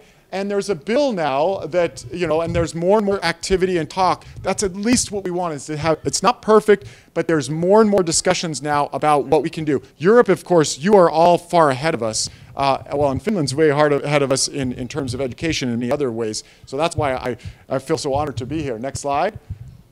And then this big case, many of you may not have followed this. A couple weeks ago, this case was heard by the Supreme Court in the United States. This was a question of whether the White House, or any government agencies for that matter, can have discussions with social media companies. This is a huge case. This will set the standard, just like the huge case of the New York Times against OpenAI and Microsoft against content. This is a huge case about whether governments can talk to social media companies. And the initial results of the conversation, the decision will come out in a couple months. My guess is that all judges, not all, but most of them, both on the left and the right, are going to say that yes, it is okay for government to have conversations, that just can't coerce social media companies to make certain decisions. This will be a big case, at least in the United States. Next slide. We're almost there. And also, this is one of the few bipartisan bills that are making progress in the United States. And I had to show it because there's some hope. There is some collaboration going on between the left and the right. It's called the Defiance Act. This is the act that's going to make it illegal to create non-consensual pornographic images of individuals, mainly because this is happening in schools with girls and videos, and this is needing to be passed soon. And from this, maybe we can make some progress on adding more friction. Okay, the next slide. This is the last thing I'm going to go through really quick here on education. Next slide. Education is where I really get passionate about. We have all sorts of programs. I'm happy to go out in detail. I just want to say we have one day a year. It's kind of like fact-checking day, where we bring high school students from all over the state of Washington, all across the country, to campuses. Next slide. I'm going to go through these really fast. We have this Miss Info Day. Next slide. We have organization where teachers actually teach the students, and then the students at the end of 3 months teach their grandparents and their parents and their neighbors, and there's intergenerational teaching going on. Next slide. Also, I've created games back in, I don't know, 4 or 5 years ago. My colleague and I, we created this game just to bring public attention to style GAN images and deepfakes. And it's been played tens of millions of times across the world. It's very simple. You have to determine which one's real, which one's fake. Which one thinks this one's real on the left? Raise your hand if you think that one's real. How many think this one's real on the right? You're better than most audiences. Actually, don't feel bad if you got it wrong, because these are very hard, but this is the one that's real. Next slide. Then we have escape rooms. Miko we've been collaborating with Miko on this. One of my colleagues who's going to be here that helped really push this. We have escape rooms in different languages, and we give them virtually and also in person. Next slide. I have a book on this, of course. Next slide. You don't have to go on this. I have more. I'm just going to go through this fast. We have a bunch of education on ChatGPT. Next slide. Sorry, go. And then this is the last one I really just want to emphasize. We're working with communities now. We're going into rural areas and urban areas to talk about how we can build together with these communities mitigation techniques offline on what to do next. All right. It should be just a last two. Next slide. Just skip through the next ones until we go to keep going, right? Keep going. Keep going. Last one. This is a resource slide I wanted to have if you want. We have all these resources, all freely available that you want. Next slide. Sorry, if I had my clicker, I'd go really fast here. Let's go. Skip to the very last, like the one where it starts with the shark. Oh, actually, the one cool thing is, let's go back one slide. This is really fun. So people say, how is this affecting search? So we've been doing some studies on how this is affecting search. And so if you ask this question of Google, I've been telling them, they haven't fixed it yet, is there a country in Africa that starts with K? Well, there are 54 recognized countries in Africa. None of them begin with A. The closest is Kenya, and it starts with A. This is the top of Google. And you know why it's there? Because Google is gobbling up all this AI-generated content. If you go to here, it's a website that has generated content from AI. And the sad thing is, these things are going to gobble all this garbage, train on that, and then the search engines are going to then surface that, and then it's going to train on that. This is the dream within a dream that people have been worried about for some time. Keep going keep going, you can skip this one. This is something that fact checkers should care a lot about. Perplexity AI has been getting a ton of funding from Jeff Bezos. And this was a quote from the CEO that just drove me nuts. It said, if you can directly answer somebody's question, nobody needs those 10 blue links. That is so wrong in today's world. We don't just want an answer, or we're going to get the one I just gave you around the African countries. Okay, last slide, just keep going to the shark one. I was going to show these 3 little vertical dots you now see on Google. That came from one of our researchers in our center for Google to provide metadata associated with websites. So you can check whether Faktabaari, it says Faktabaari has been indexed by Google since March 2014. All right, good. Wow, I was getting That's good, exactly. And you can do other things. So use those 3 vertical dots. And truly, my last slide here is this next one. So every single crisis event we have, especially during every hurricane, we always will find the shark swimming in the street image. Always. We tell journalists, we say, watch out, here it comes. And we have a whole bunch of these. Yet it happens and then it goes viral. But now with those 3 vertical dots, next slide, you can see that it's 10 years old. It's been fact-checked by all these different agencies. So that should help the world. And so the idea here is that we want to use old techniques. We need ways so the public can be a fact checker. And so I think that's my hope, is to create tools to add friction, to add policy, to add education techniques that allow everyone to be a fact checker. And that's why we need Faktabaari more than ever. So sorry for going a little bit over just because I wasn't as fast as my clicker, but thank you so much for listening.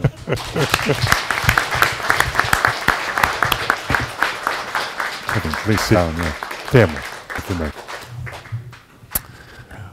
Whoa, that was impressive. A lot of very, very fascinating, inspirative stuff that we will certainly continue. And first, like a housekeeping rule, I suppose we are able to provide the slides. Absolutely, yes. So on the record, we will have it on our website and send it also to everybody who registered online, so you can kind of catch the missing part of it. But I think you made the point very clear that we have still quite a lot of work to do. And on that one, we're also a little bit behind the schedule, so I will now just make the link. You actually mentioned Linus Torvalds from the University of Helsinki, and Linus is of course our superstar from the Finland. But I think next to Linus was of course made let's say the foundings of the internet to some extent on one of the most remarkable things in couple of last years has been actually what we have been teaching on AI, and this credits of course a bunch of people, but very much to Teemu's work with the elements of AI that have catched. I think you can tell about the audience, but that is pretty remarkable for an online course. And so that's why we thought that Teemu would be a very good person to comment on this one. And of course, next to being one of the creators of the elements of AI and running, of course, a professorship and all that, you can explain it more in detail. Then you are now working on a program called Generation AI. And so you are really working on to address this type of issues. And we had a very good meetup in the Educa Fair with our Faktabaari team, and Teemu's people were there, and we certainly thought that there have to be synergies on this type of things and how to address that one. So please, Teemu, what's your takeaways about 10 minutes on this one, and then we will have certainly a chance to come back to that one, I suppose, with Kari's presentations latest.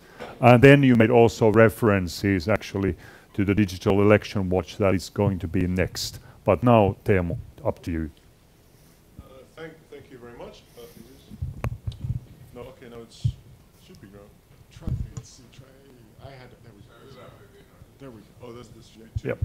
Yep. Now it works. All right. Okay.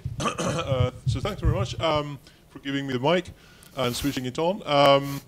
My name is Teemu. I'm from the University of Helsinki as Linus Torvalds. Actually, I was queuing for a meal in the canteen once with Linus. Claim to fame. But yes, so yes, as was mentioned, I've been working with the Elements of AI online course that has already something like 1.2 million sign-ups. Completely free, so if anybody's interested in the basics of AI, that's something to look up. Elements of AI, and then recently, well, first of all, just by way of introduction, I'm a professor of computer science, and so basically like a tech person, not like a media or fact-checking person as such. Of course, we like to check our facts when we do science, but not focusing on these type of things. Basically, as my day job is to do research in AI and machine learning. The sort of the popularity and the success of the Elements of AI course has kind of led me into looking more into these sort of things and education, which was the big box in Jevin's presentation as well. It's already sort of, it's also sort of being a very big box in my sort of thinking of how to solve problems in the world. And now more recently, this Generation AI project is focusing on reaching kids at school. So maybe the name of the project, Generation AI, is a little bit like hyperbolic, but anyways, we try and sort of refer to the kids who are currently at school, who are growing up and living in a world where AI is everywhere, and it's in the news, and it's in their Snapchats and WhatsApps and whatever applications they use, and they need to grow up and live with it. Of course, we need to live with it as well, but we're focusing on the kids there. That's the future, anyways. And I think I've got two kind of positive notes. I'm a very optimistic person, so I'd like to sort of bring two positive notes. I mean, Jevin, you also sort of provided some positive things, but there were some things to be concerned about that even I might lose some sleep over. I'm a very good sleeper though, but so that's my bliss. But anyhow, so two positive notes. One is that in the Generation AI project, we've been working on, as I said, sort of developing ways to educate the youth and children, even from preschool and up, on how AI is in their lives and how they should react to it, and well, maybe not so much how they should react to it, but just like laying out the facts and then leaving it probably more to them to decide how to take it on, and maybe sort of even asking them how should we react to it. It's not only us grown-ups, of course, sort of telling the kids this is how to run the world. It's going to be their world to run at the end. So I think it's good to sort of maybe take that attitude, listen to them as well. But anyway, so we're trying to tell them that there is AI everywhere, in every app that they use on their phones constantly. Like YouTube and TikTok and everything, it's sort of recommending them the next video and all that. And a lot of people don't realize that. But it's been very encouraging to see that we've created this like little app that they can use. It looks exactly like Instagram. Basically, we've kind of ripped off the style of Instagram. So you scroll, if you're not familiar with Instagram, you scroll an infinite feed of images. It recommends you pictures that you might like to look, and then maybe like share to other users and comment and react with emoji and so on. And then they do that in the classroom with the help of the teacher. And then after doing that for a little while, the kids, all of them, scroll their own feeds. and react and engage. And then after a while, you can show them these are the bits of data. This is your digital footprint that you generated whilst browsing that image feed. And things like realizing that the fact that you paused to view some content for 5.9 seconds, that is recorded. And it's kind of startling because you don't think that you're giving out any information when you're just looking at the screen, right?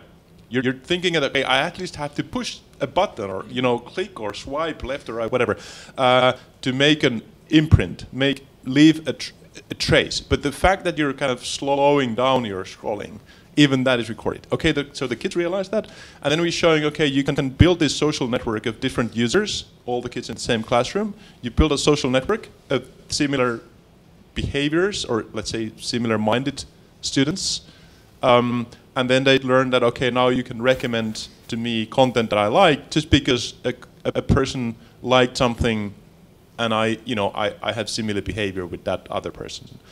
And what is the positive note that I get from that is that the kids, after doing that, they're able to have a very thoughtful, insightful kind of attitude and comments and reactions to that kind of tech being deployed and them using it. And they'd say things like, well, it's really interesting that all this data is being collected, and it's kind of nice that I get these recommendations that are very interesting. I like those pictures that when they start coming and they start being customized and personalized.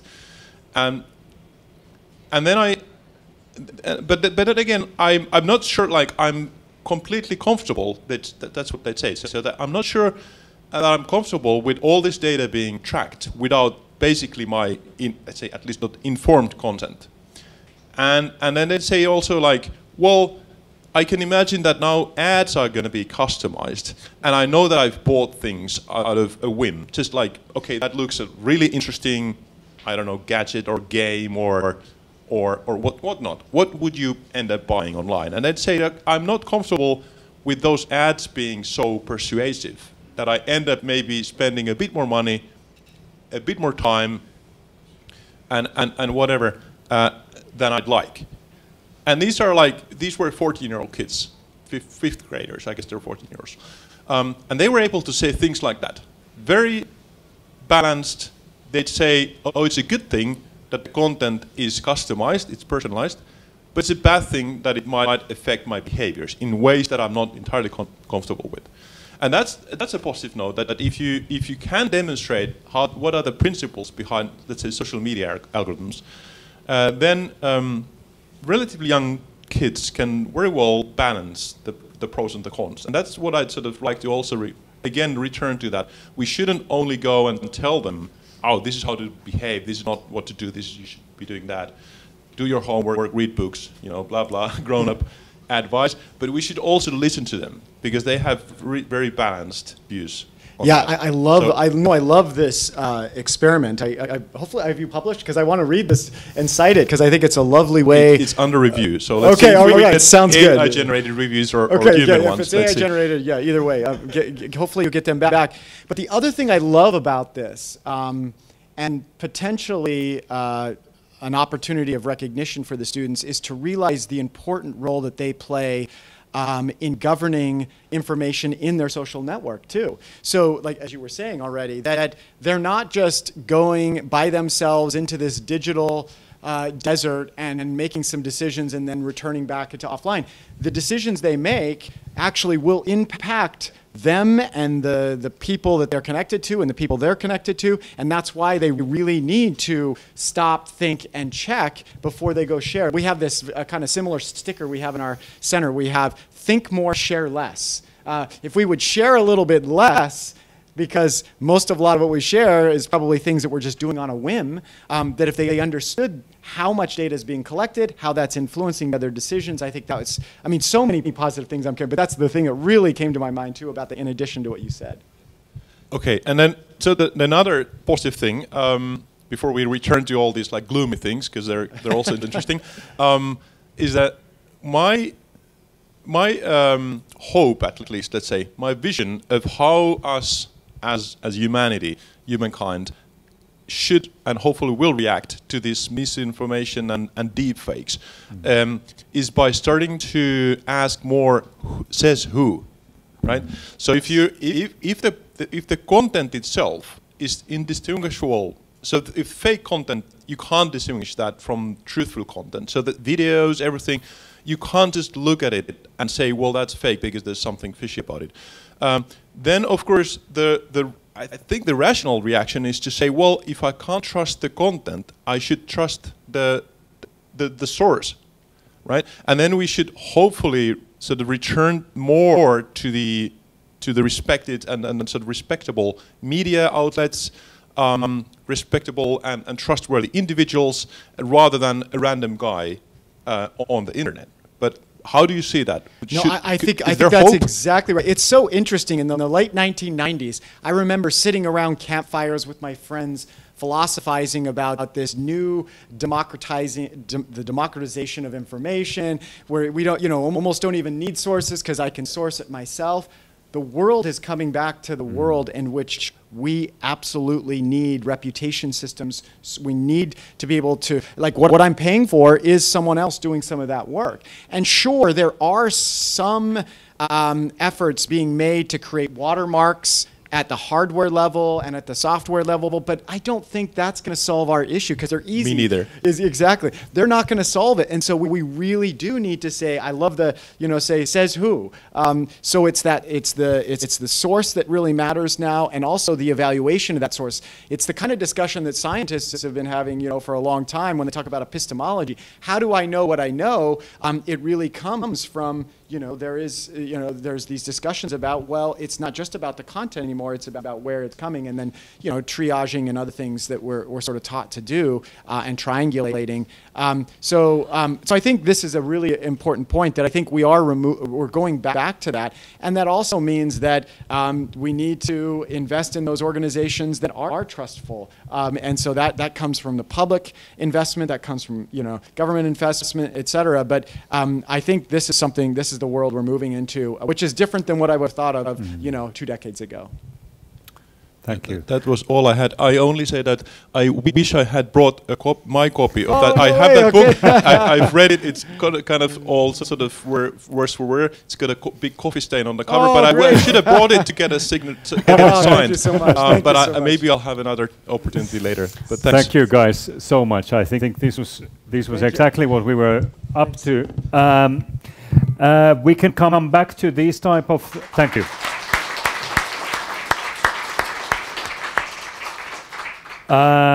We will come back to these things, and it was very nice to see these guys coming together and finding a way, and certainly confirming our mission, as far as I understand, going for the, as you saw, the really question there, because that's going to be the authentic piece of it.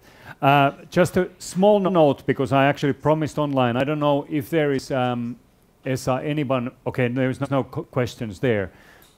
But I also tried to put the European networks and the US networks together, especially for the election. But I think you kind of confirmed a little bit the worry that in the elections it might be the toughest might be the voice manipulations at this stage. And this was very much the same that our EDMO network confirmed, that for the pictures and the videos there might be still like way to go. But I mean, if we need to take something away from home on this one, be especially careful on the voice, let's say, AI parts. That was already one of the famous cases, and the PIPSA wrote about it on the Slovakian elections and all that, because that's pretty easy to do, and might be the quick one on that one. We will share all Jevin's slides afterwards, but now let's rush to the second phase. So Pipsa and Guillaume will talk about our digital election watch that actually Jevin already touched upon, and Jevin, you feel free to comment on that one afterwards. So as our friends from Denmark, Thomas will join us afterwards to comment on the new perspectives to that one. But hey, let's welcome Pipsa and Guillaume to here. And meanwhile, please stand up and refresh a little bit because we have still half an hour for the coffee break. Saatteko te noin mikit tosta? Noin. Testataan. Ja Esa, saat sä sieltä slaidit vaan uudet? Okei. Katoppa. Ei vaan kunnolla.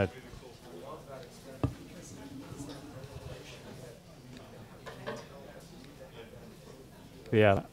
Siinä on vielä pari. Joo.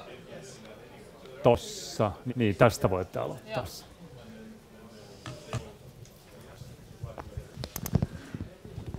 Good. Eikä me pitäisi. Joo.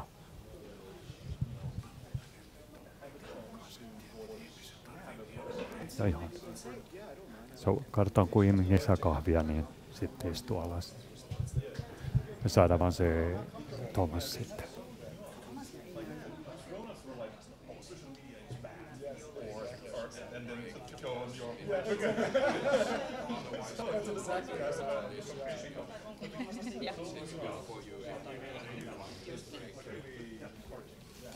Well, if we have 5-minute break, I could run.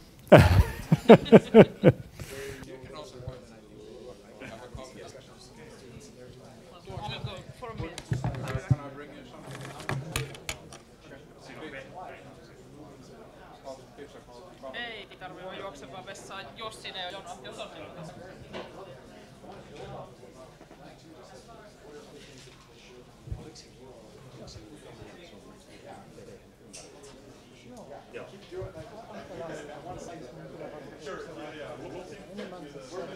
Erilaista mun mielestä kun me on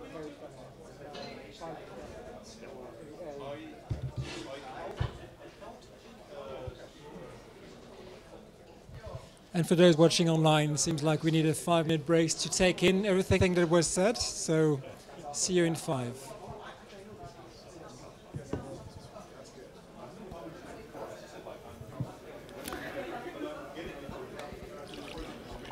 So, as soon as you have got the coffees, please come to here. So, then we can come.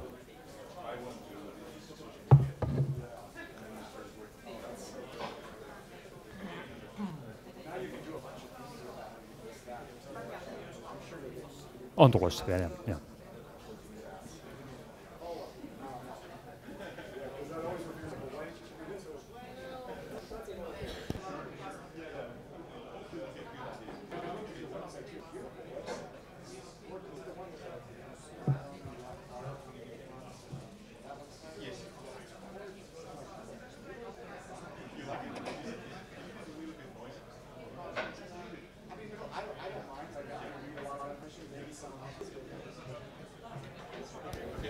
Great, ladies and gentlemen. So, Pipsa is back, and we are back in business and online with a well-deserved coffee break. We made it a little bit tight for you. Sorry about that one.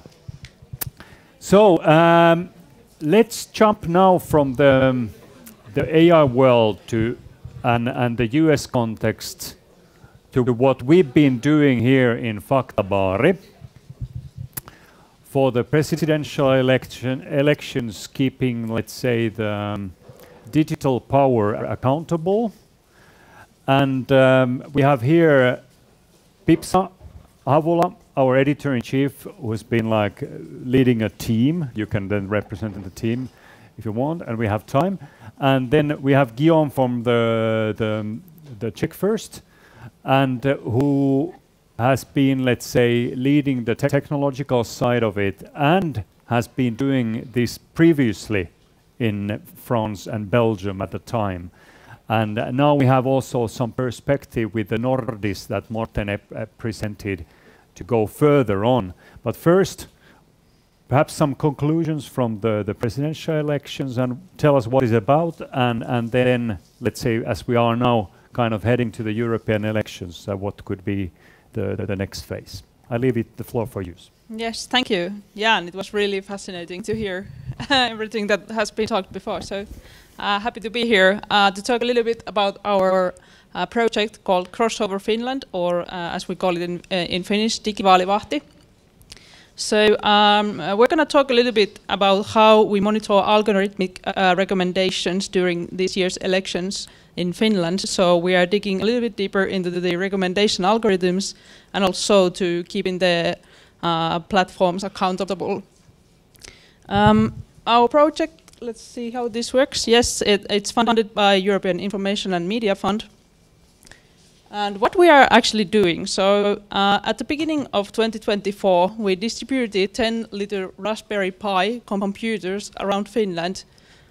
These kind of computers, they are now living in homes of just ordinary people that we found together with Eurooppalainen Suomi and Euroopan Nuoret. And these computers are now at the homes of these people simulating platform usage. And the computers are, I will have to check here, in Espoo, Helsinki, Salo, Turku, Tampere, Oulu, Joensuu, Jyväskylä, Kittilä, and Seinäjoki. In January, we published a public dashboard where anyone can go and see what is recommended for Finns on 8 different platforms. The platforms that we are currently monitoring are TikTok, Instagram, Mastodon, Google News, and YouTube, and Google Bing and DuckDuckGo search recommendations. We are monitoring about 100 keywords, and just to give you a few examples, there are keywords such as Russia, Ukraine, politics, election fraud, etc. And if we have time, at the end, Guillaume will show you how the dashboard actually works. But now let's talk about the Finnish presidential election, and I will give Guillaume this one. Thank you very much, Pipsa, and thank you for the opportunity to share these results. Before I do, I just want to take a few moments to maybe think about what happened this morning in Vantaa and pay respects to the victims and that 12-year-old who died in a Finnish school this morning. That's not the kind of place people should die. Thank you. So, talking about politics, algorithms, and recommendation algorithms, such as was spoken about on stage, that's mainly our focus today, to see what kind of responsibility do these big platforms have in the spread of political discourse, but also disinformation, foreign influence operations, and that's why this project was set up. And to be frank with you, we had expectations, before the election happened, that we would see more meddling attempts from foreigners, especially one foreigner that we seem to identify in the room. We didn't see much of that. There was some meddling in other forms, sending refugees at the border, but online during the presidential election we didn't see that much. But what we did see, however, was quite interesting behavior from the recommendation algorithms on YouTube specifically.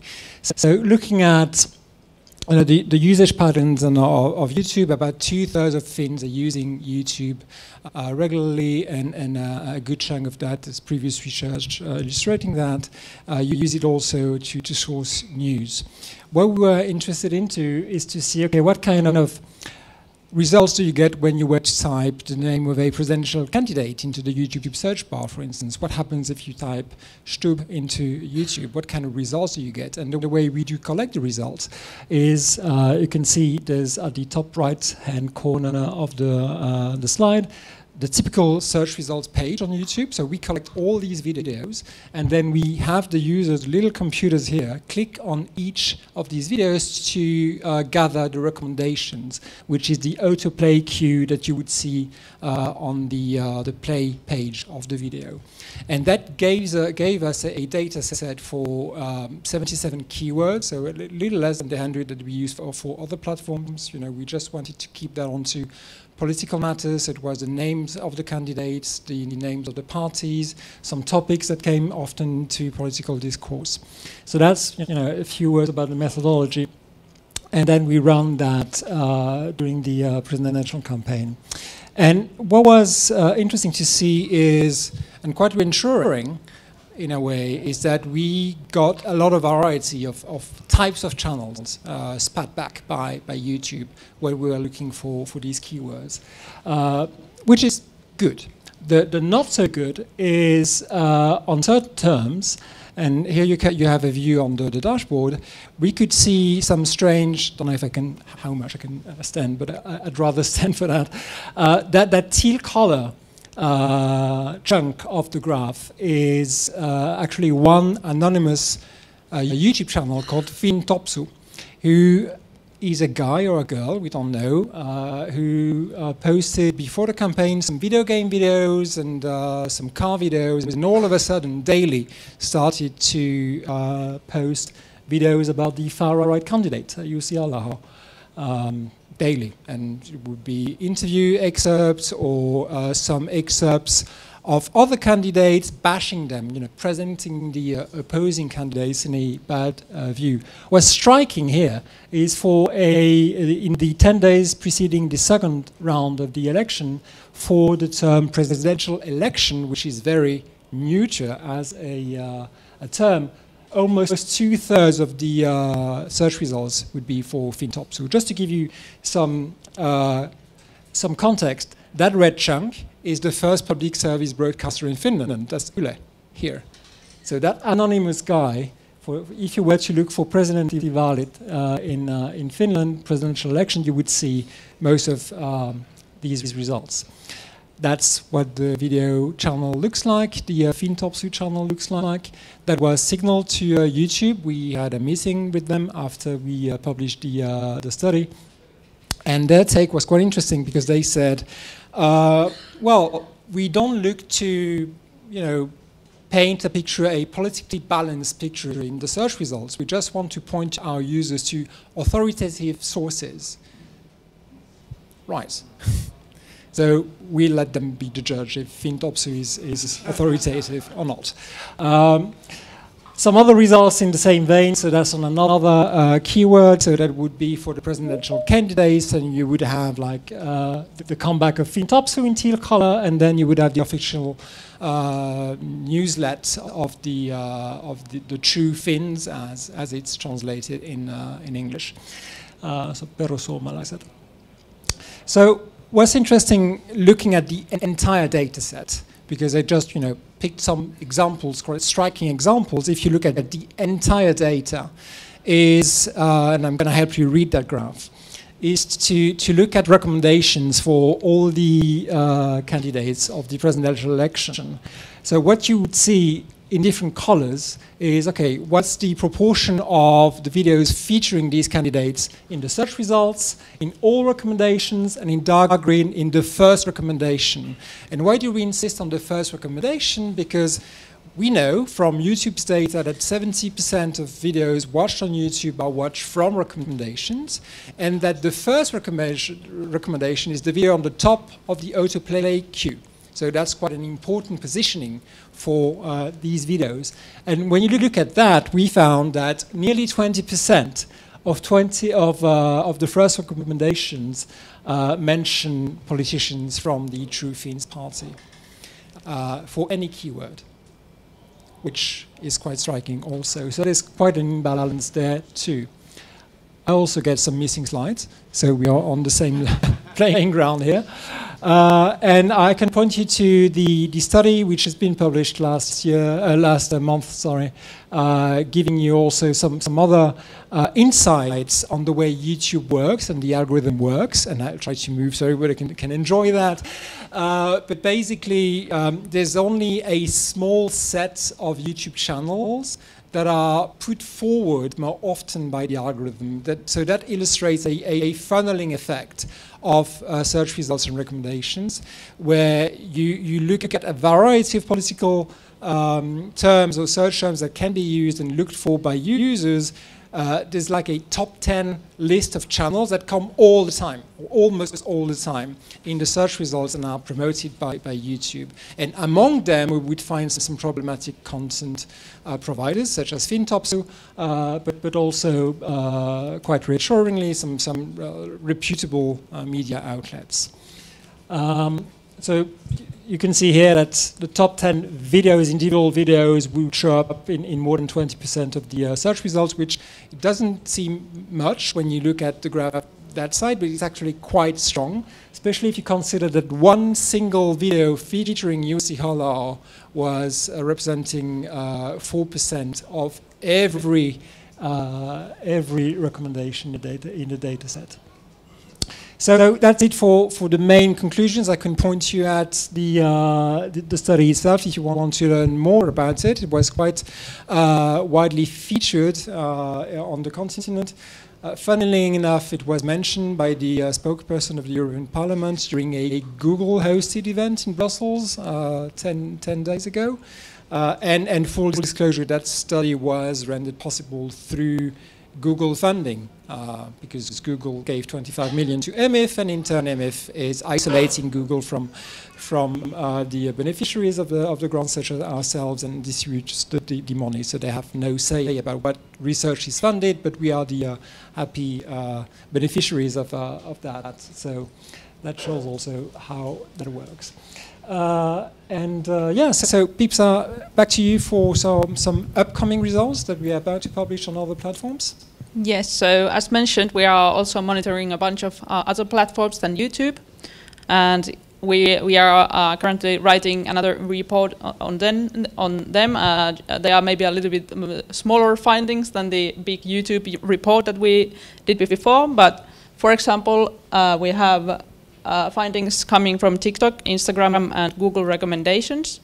What we have seen on TikTok during the presidential election is that there is sort of a political imbalance where an anonymous account posting favorable content to Jussi Halla-aho has been very visible during the presidential elections. But also on TikTok we have seen that channels of Finnish tabloids, MTV News and YLE are also highly visible in the search results for the keywords we tracked. And as I said, any one of you can go to the dashboard and check how it has been during the presidential election. Our findings on Instagram reveal that users searching for information on political topics encounter especially traditional news media publications, but also content directly from politicians and their campaigns. So users searching for political topics on Instagram are also most likely to encounter posts from the political left and the Greens. And then one more thing from Google recommendations. We have also findings from Google News, for example, but on Google recommendations, we saw that just a few days before the start of the presidential primary voting, Google completely wiped out the search recommendations of the presidential candidates for users living in Finland. So, for example, after Alexander Stubb's name, Google search recommendations in Helsinki still suggested the words language skills and wife on January 13th, but on January 14th there were no more search recommendations. And at the same time, for users living in Finland trying to Google things in Finnish language, they still got a lot of these recommendations. The search recommendations, there was words such as military rank, wife, language skills, living, shorts, income, etc. And we also noticed that Google search engine's view of the presidential candidates was very different in Finland and France at the time of the election. So in Finland, Google directed users to a curated search page instead of a regular page. Google did not publicly disclose anything about this, at least we haven't seen anything, but this can be interpreted as a systemic risk mitigation. But yeah, it's reasonable to assume that Finns living in Finland and Finns living abroad have had very different view on Google and very different information available on Google during the presidential election, and there are a lot of Finns living abroad about the size of an electoral district. And just before I let Guillaume to show how the dashboard works, I will just tell you what are our next steps.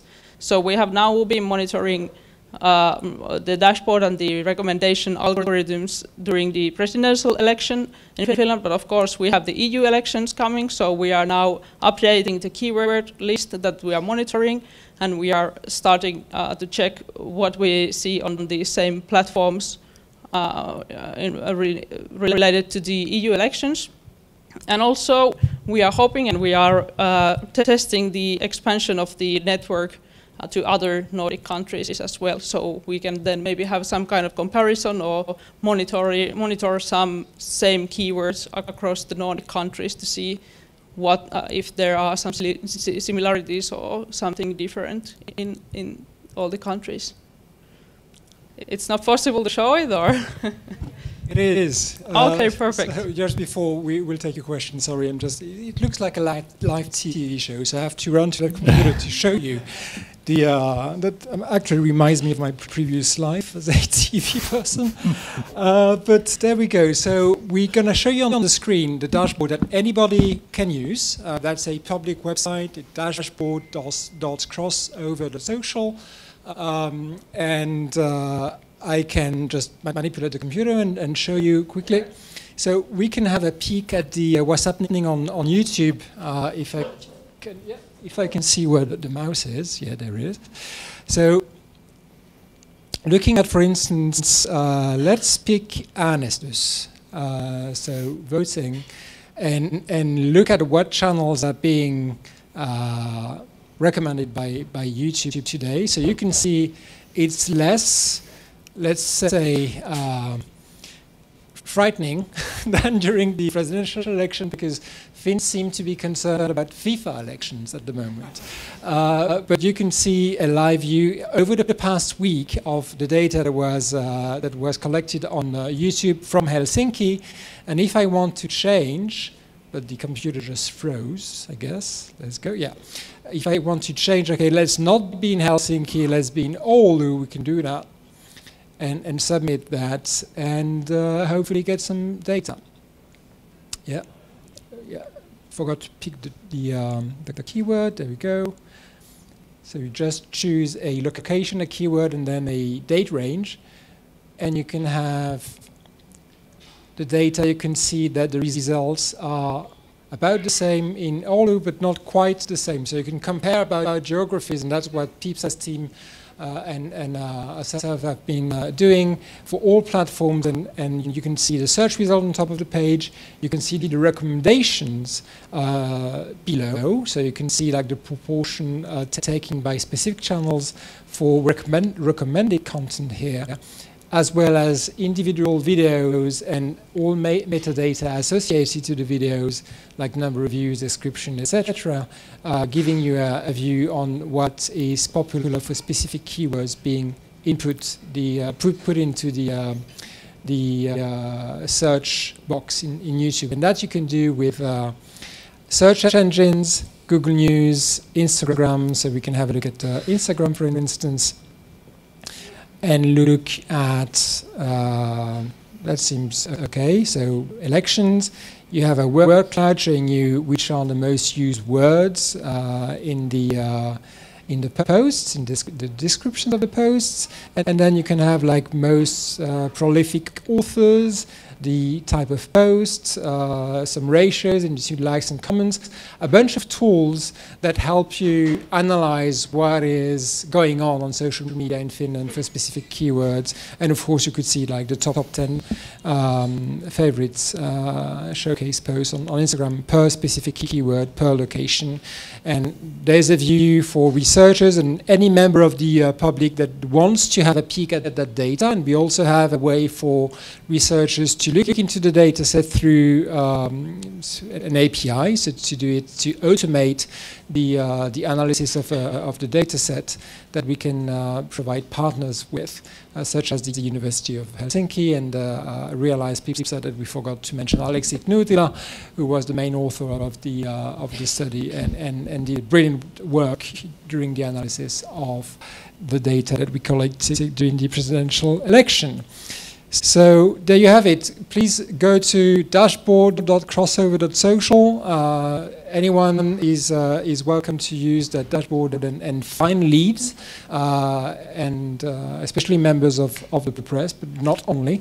Ahead of the European elections, and we are just about to refresh the list of keywords ahead of the election that's going to happen this week, where we designed together with Faktabaari a new list of keywords that we feel are relevant before the elections.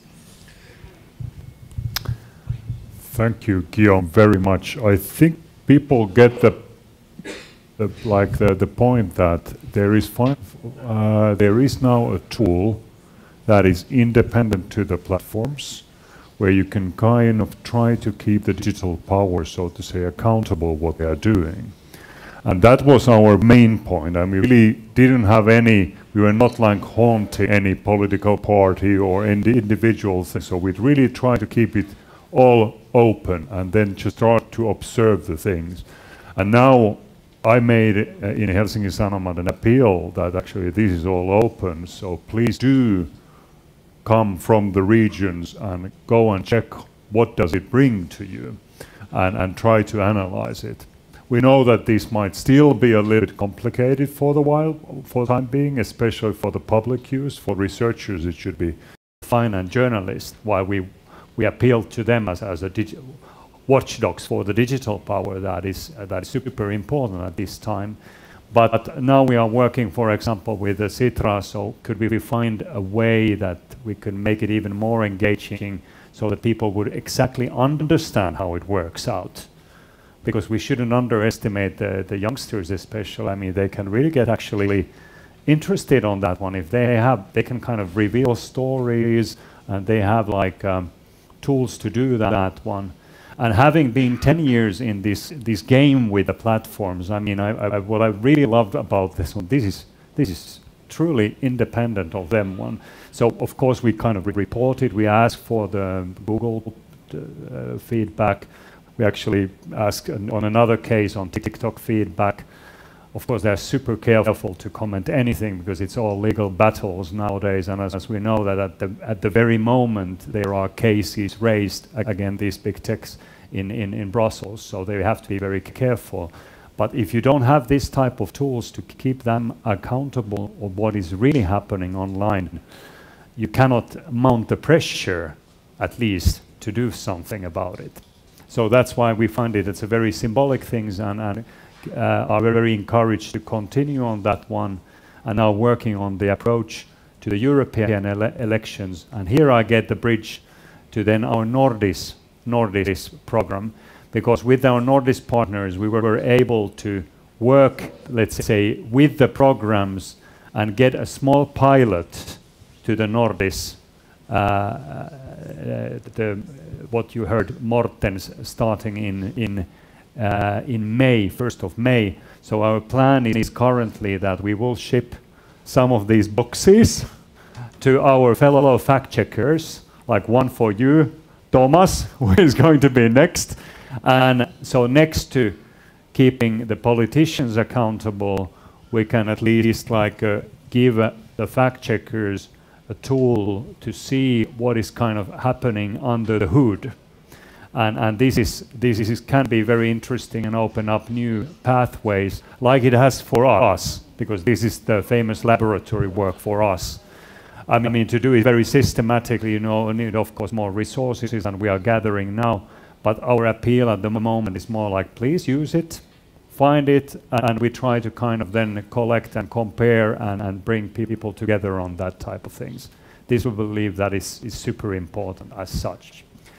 But perhaps with these words, and knowing that we are late, and that is only me to blame, but knowing that there's been a very patient man in Copenhagen waiting for us, Thomas, thanks for that one. Perhaps you can give us a couple of, let's say, first commentary on these ideas based on what you are doing. Thomas and Czech are leading our Nordis fact-checking efforts in the forthcoming cooperations. And Thomas has been very big time representing Nordic fact checkers in these networks where we try to kind of liaise with the rest of the European colleagues. And this might be a good occasion, Thomas, for you as well to explain in couple of sentences and show, and we can share later the link to the database of what the fact checkers are doing now at the moment as a very good complementary thing to what we heard with Pipsa and Thomas. So I think these work very well together. But I leave with these words the floor to Thomas from Copenhagen. Check that. Thomas, can you hear us? I can. Can you hear me?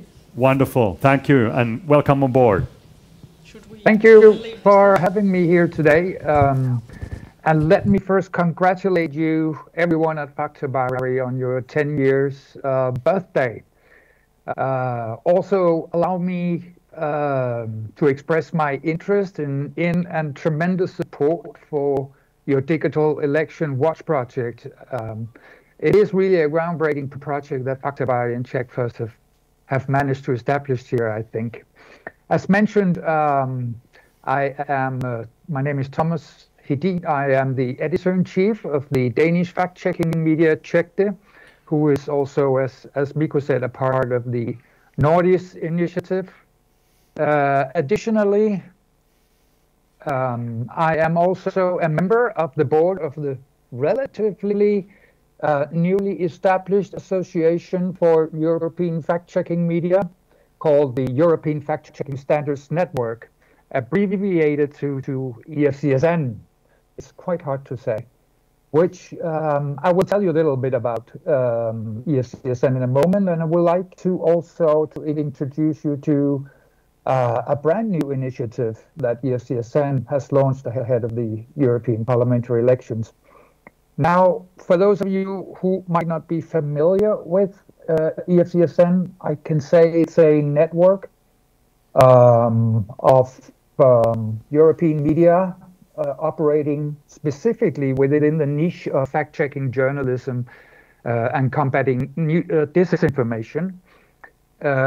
Firstly, EFCSN lays out a code of conduct with a wide range of strict requirements for its members, organizational and journalistic transparency, where the foremost purpose is to enhance and promote the journalistic credibility of fact-checking journalism. Secondly, the network is to support the fact-checking organizations to work more efficiently, share knowledge, research, insights into trends with this information, and have a stronger voice on various policy issues. What you see here is a map of fact-checking media outlets in Europe. Either smaller independent organizations or larger established media that have created editorial teams where journalists are solely tasked with fact-checking media literacy projects, as Faktabaari is especially very good in. And also, we gather expertise in how to encounter disinformation. The map shows the media outlets that EFCSN has located in Europe and which could greatly benefit from coming together in the EFCSN journalistic network.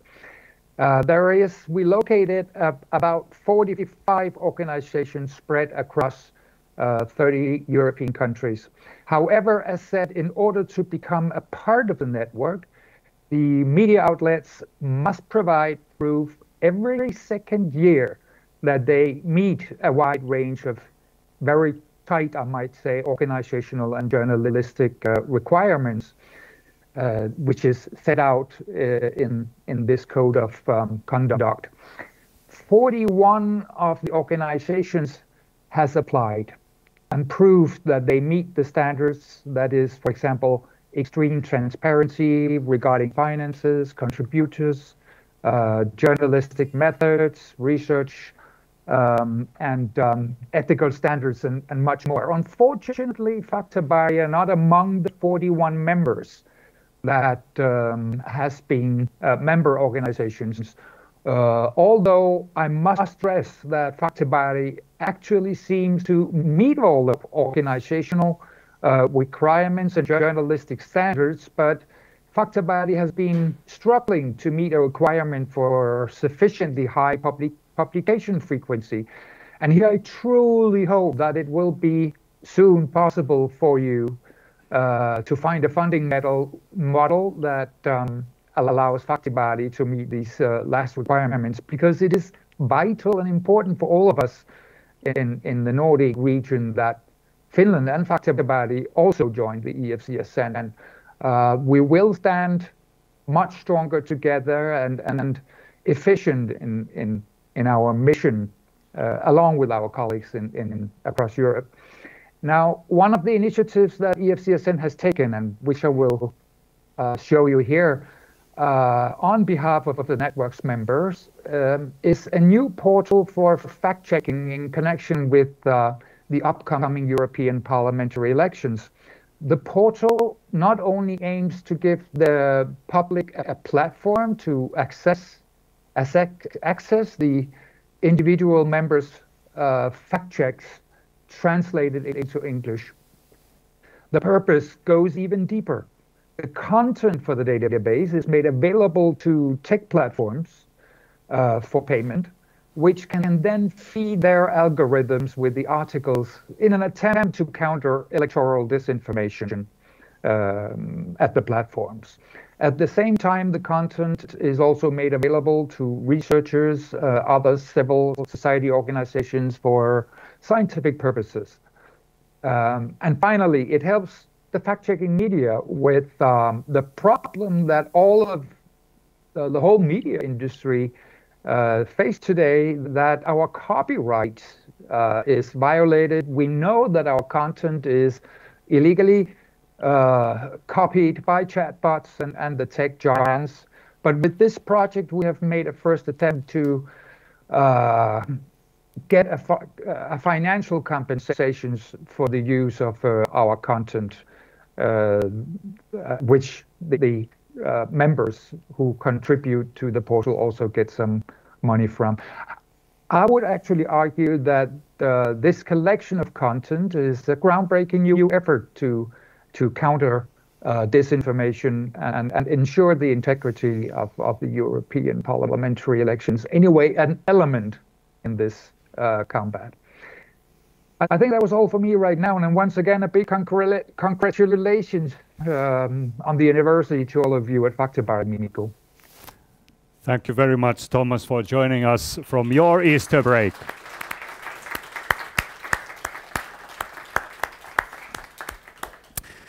Thank you. Perhaps a comment needed why we are not, so to say, on board. We have made an appeal to the bigger media houses that in order to really make an impact on that one, as I said, it's the Norwegian model, or like what Thomas had been doing there. That's another thing. But I think for Finnish purposes, the Norwegian might be more feasible, because this is of course something that we need to be on board. PIPSA is on board, and we are following them, so to say. We are contributing with the Nordis, and because as you see, it's coming more and more that what the fact checkers are really doing, they are, let's say, correcting, giving an input to the AI for verified information that basically the platform should pay for. So there is a kind of a business model appearing from that one. But until now, it's been a very troubled, the whole funding scheme, because it's practically just that platforms have made partially on the PR reasons, because the European Commission has pushed them some funding things. But I think it's appearing, and we are very interested on this one. We are actually at the moment collecting, so to say, months. And I think by the end of the project, we are now going until summer, we will get like 6 or 7 months, enough of those, let's say, 4 fact checks a month. That is not a lot, but it's a weekly basis. We are doing a lot, so we haven't been able to afford it yet. But our aim is that with the further funding and all that, we can reach the 12 months required, and then we would be fully aligned with EFCS and family. And once again, and thank you, Thomas, so much. I mean, we've been all working it as a more or less a hobby, because all this cooperation work has been done. We were able to convince Thomas at the time on Nordis that, you know, could you please do it? You are a proper fact-checking service and you know the business and you could represent us, and he has been doing a marvelous work on that one on behalf of us all, because there are some particularities in Nordis and Nordic, let's say, information ecosystem that has to be taken care of. So with these words, thank you a lot, Thomas, and really looking forward to continue the good cooperation with the Nordis. Thank you. We too. Thank you. Bye. Good. So now we will have another short coffee break, and then we come to the last part that is then on the literacy, and what especially Kari will come and present us some new ideas, not just repeating and kind of summarizing, I suppose, what I saw a little bit of slides, what we have been doing this far, but some new ideas for future. So 15 minutes, and meanwhile, you can perhaps share the slide with the QR code. So if somebody wants to try the AI game, we actually saw that Helsingin Sanomat has a little bit like this type of game since last Sunday. So that's all fine. It's good to be benchmarked, so to say. Thank you. So let's come back in 4:30.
last but certainly not the least part of our presentation, and now back to the education and the digital information literacy. And now we got Kari, who is leading our team on this one with a wealth of experience. And I think because he's a very modest man, so he's been lecturing this one now, I mean, I could say globally. It's like amazing. We are doing our small things here every once in a while, and then he's just giving lectures on that one, because as we hear, the need is enormous on this type of issues. On the Finnish front, what we did, and I think the biggest, let's say, investment from our side, that we went to January to the Educa Fair, where it's one of those probably 2 days that the Finnish teachers get together to meet their friends, come up with the new ideas and get inspiration. And we distributed 600 or 700. Oh gosh, okay. So I was the modest one. 850 of these tekoäly-opas to our Finnish teachers. And Kari can mention a couple of words on that one, but at the moment it's still the only document that tries to kind of, with easy language, made for the teachers and that type of media educators, different angles to the generative AI and AI in general. And Kari was in charge of, let's say, putting it together. And the link to Jevin was that actually when we were giving a lecture in US, that we really thought that let's do something now when it's not too late. Because at this very moment, everybody, all of us are taking a kind of stand that how do we deal with this, of course useful, but at the same time pretty spooky new tool. But with this one, I leave it to a real expert. So Kari, the floor is yours. Thank you, and it's a pleasure to be here with you today. I'm not going to do my global show here. I'm going to start with the personal confession. Then I'm testing the grounds with new ideas, and I'm asking you to give feedback. Is this a good idea or bad idea? And then I have a very short introduction of what we have done and where we are. So, Faktabaari Edu has been there for, let's say, since 2017. And we noticed quite soon that when we do a fact check, it's always delayed. So the disinformation is passed. Then, because we are following the fact-checking principles, we are asking 2 independent experts to give a view. We are collecting them, we are drafting the answer, and easily 2 weeks are gone, and people are already dealing with new disinformation, and we cannot really reach the people of the original disinformation. So we thought that education, like Jevin mentioned, is maybe the only way that we are kind of developing all our youngsters to be fact-checkers, all people to be kind of resilient for disinformation online. And this has been our kind of modest goal. And when Mikko said that I'm modest, at least we have a bold goals. And now the confession. In several occasions, publicly, I've been comparing Mikko to Don Quixote, who fights against the windmills. And we have this little tiny Finnish NGO kind of against the biggest, the most powerful international global organizations. And we, I mean, people who are supporting Faktabaari, we are these Sancho Panchas, kind of helping and serving. And then I looked a little bit closer what Cervantes meant with this metaphor of Don Quixote. So Don Quixote was a gentleman who mistakes windmills for giants. And they are simply totally harmless. And he is fighting against imaginary enemies and pursuing for unwinnable goals. Not very good comparison to with Mikko. Then misunderstanding reality. this metaphor applies situations when somebody misses the point and makes decision based on false information. Not at all good. And the last one, wasting effort. It's kind of pointless exercise and achieves nothing. So, Mikko, I'm so sorry. I will never, ever compare you to Don Quixote, because it's totally false metaphor. Because in Faktabaari, we are not tilting windmills, and we are not fighting against imaginary enemies. We have a very clear enemies, even though sometimes they are quite virtual. Our battle is not hopeless, like we heard already this morning. I mean, we have seen there is research results that this kind of media information literacy is maybe one of the most efficient tools to tackle disinformation in different places. And we are not really out of touch. Actually, I would claim that we are absolutely on the nerve of what happens today. And then the conclusion that we are not wasting our time and energy for nothing. We have a mission. We have seen the light, like the Blues Brothers. So, in Finland, we are really privileged. And yesterday when we, in the swimming pool, talked with Jevin about what is the reality in States and what is our reality. First of all, we have an absolutely excellent curricula in our schools. There is media literacy, there is critical thinking, there is IT skills, there is a lot of things teachers are allowed to do, and they should do, starting from nowadays, even from the early education. On top of that, we have this new literacies approach, which is kind of giving teachers really concrete outcomes.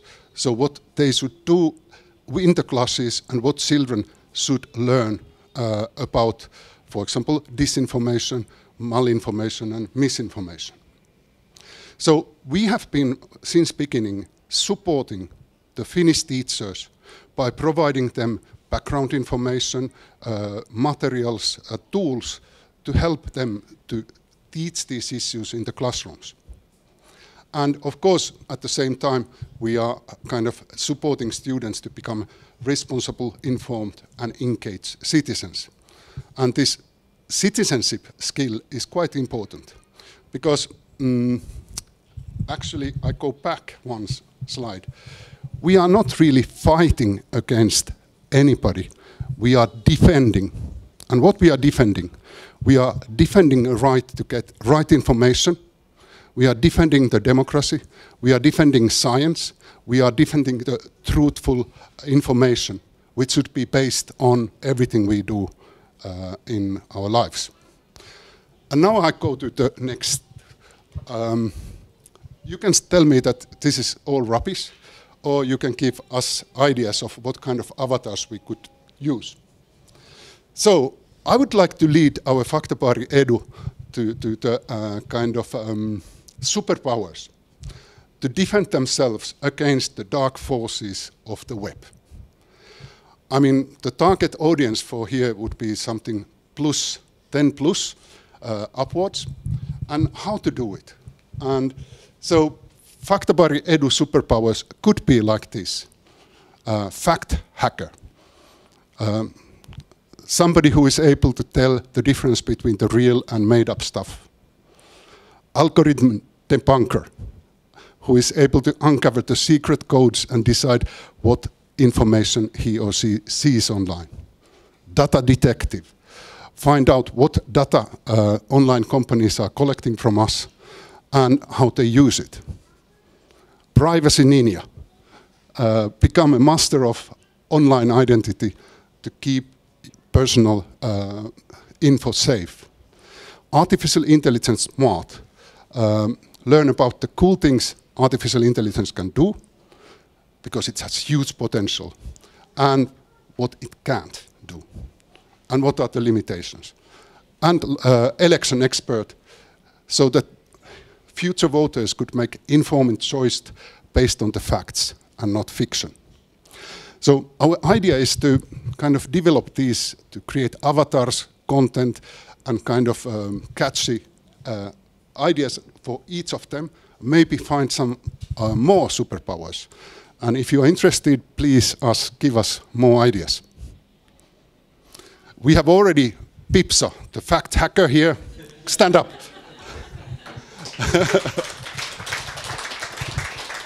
We have TikTok Otto already fighting in the TikTok, which is the most problematic, most addictive social media platform in the world at this moment, at least on the Western countries.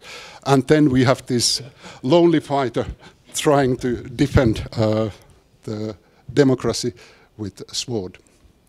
And what I mean with the dark forces of web are, for example, disinformation, misinformation, polarization, hate speech, supercrime, conspiracy theories, excessive data collection, micro-targeting, deepfakes, hallucinations of artificial intelligence, scams, and non-transparent algorithms. So here we have some work to be done. And we have started already in a way. We have short videos where Pipsa, the fact hacker, stand up. It's pity that you didn't come with the fact hacker clothes today, explaining things for the youngsters. And we are not alone. We are not defending democracy, science alone. In the last 2 years, I just collected some of our partners and some of our projects Faktabaari Edu has been involved with. And if we go to the top, we have this Skill Me project. Nobody knows anything about it yet because we have been working for 1 year. It's led by the University of Innsbruck. It's Erasmus Plus teacher academy thing. And we are kind of building kind of competencies and materials for teachers so that they can teach youngsters how they can detect pseudoscience in the online environment.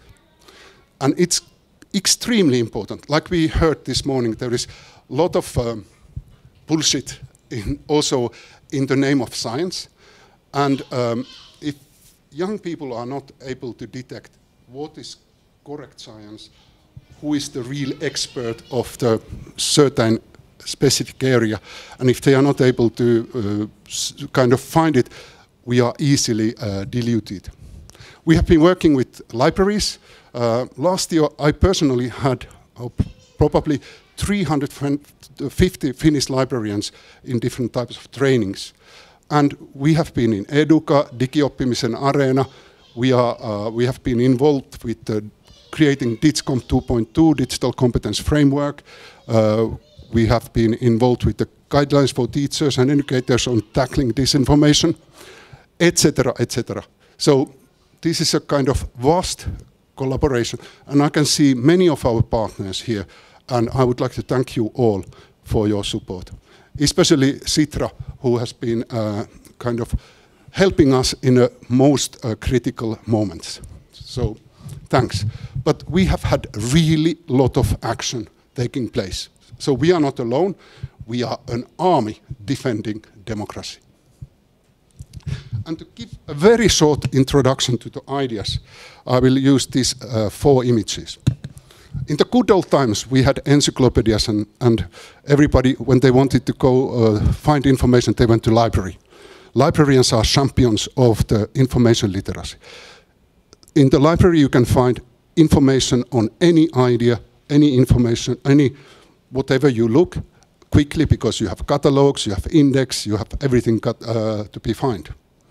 Then 15 years ago, we got these smartphones, and everybody had suddenly the most powerful search engines at their pocket.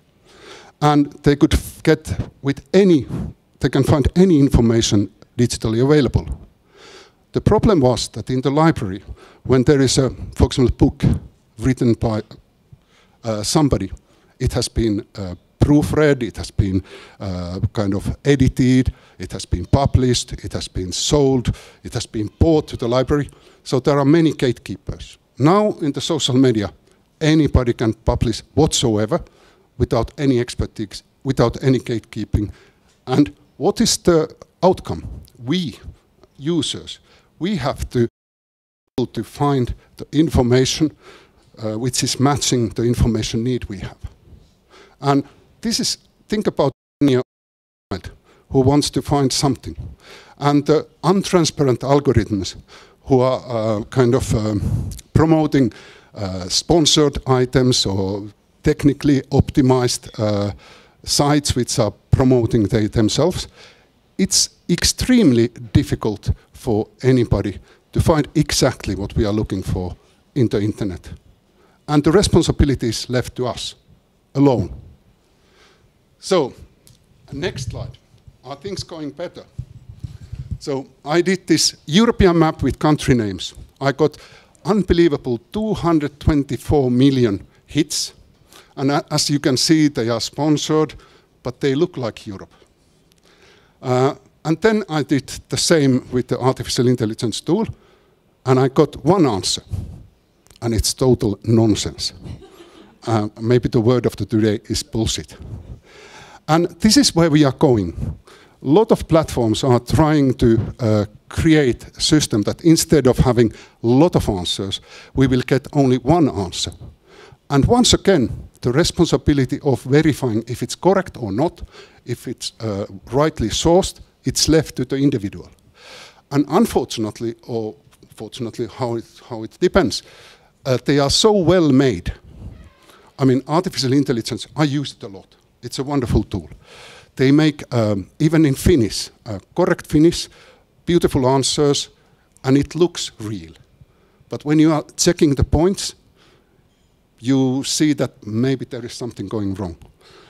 So which is better, to get 220 million answers where there might be a right answer inside, or to get one answer where you are not sure if it's correct or not? I don't have an answer to this.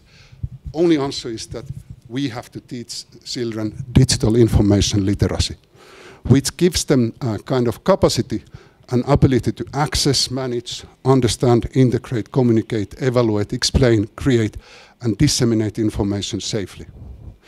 And it's very much including now the AI literacy. And it's also very closely linked to the democracy, active citizenship, and so on. So in Faktabaari we have created a lot of publications. The Informaatiolukuopas we did some 3-4 years ago. Fact-checking for educators and future voters, it was after that. And it's actual actually today. The elections approach, are you ready? And we were kind of totally astonished with Markus, who is somewhere here. We found that this is listed in OECD PISA as one of the resources. It was kind of a shock for both of us, but somebody has read it. So then we had this digital information literacy guide, and it's very much available in the internet, in Finnish and in English. It looks like this, where there are a lot of kind of writers coming from different areas, and we are kind of trying to give people who are reading it background information of this phenomena. And this is the latest artificial intelligence guide, which is trying to give kind of background information on how generative AI works, what are the pitfalls, how it could be used in a correct way, and there are several articles for teachers and educators. So I've also been in cooperation, good contact with the Teemu's team, because what they do is pretty unbelievably good. So whenever this is coming out, this fake Instagram, I warmly recommend you to use it. Oh, it's not fake Instagram, it's improved Instagram for students. So I hope that may the force be with us when we are continuing our work with children, with teachers, with youngsters, and I'm really pleased if you give me good ideas of our team. So thanks for listening.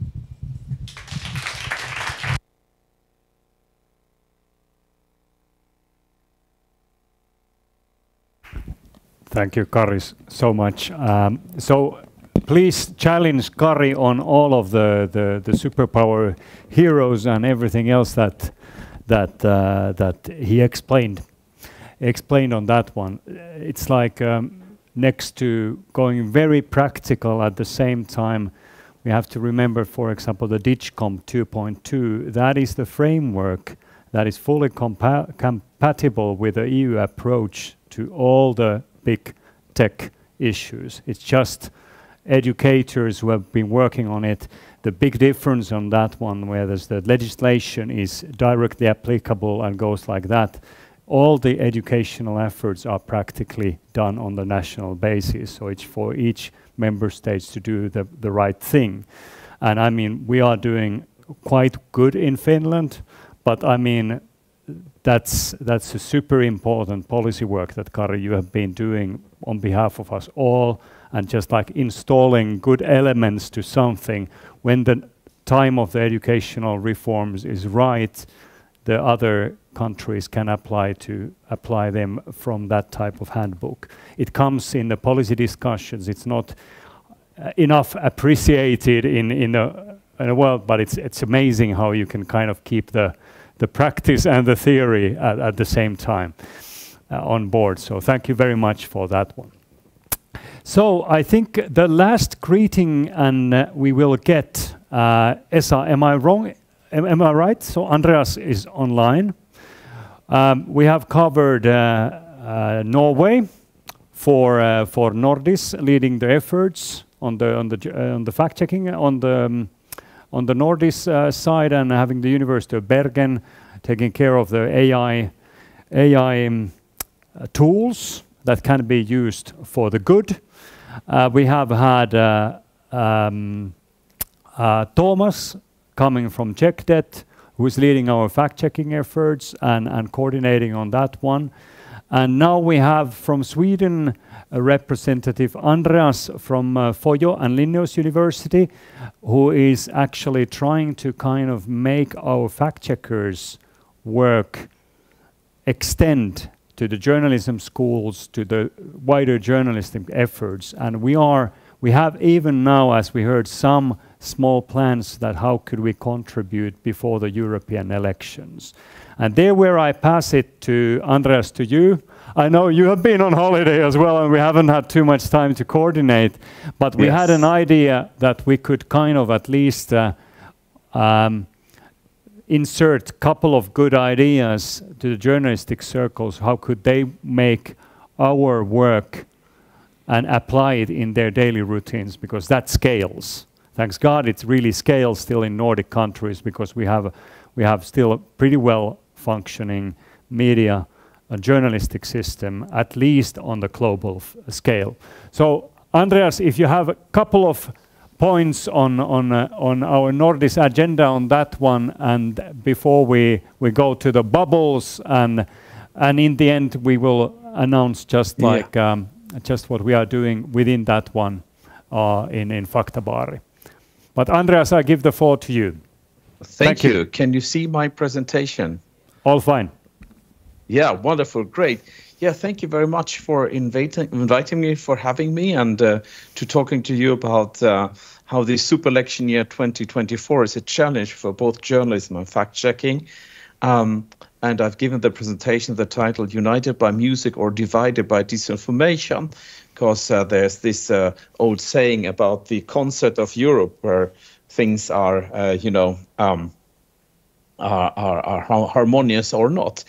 My name is Andreas Wernerfors. I work at Fora Media Institute, which is works with professional development of journalists in Sweden and internationally. It's based at Linnaeus University in Sweden in Kalmar. And I am head of the fact-checking initiative Faktabaari there. As you all know, we are heading into an election year, a super election year 2024. Which is fast approaching, because we are having our European-wide elections on the 6th to 9th of June. And as you can see here on the little collage that I've prepared, you can see that the temperature is getting hotter and hotter in the way that the EU tells the tech firms to hire fact checks, to fake election fake. The European Parliament wants to investigate possible Russian interference in elections. And disinformation campaigns are likely to undermine the EU elections, the experts say. So what shall we do? And why is the temperature getting hotter and hotter? And how can the work that you have been doing for 10 years be so important to the rest of us in Scandinavia?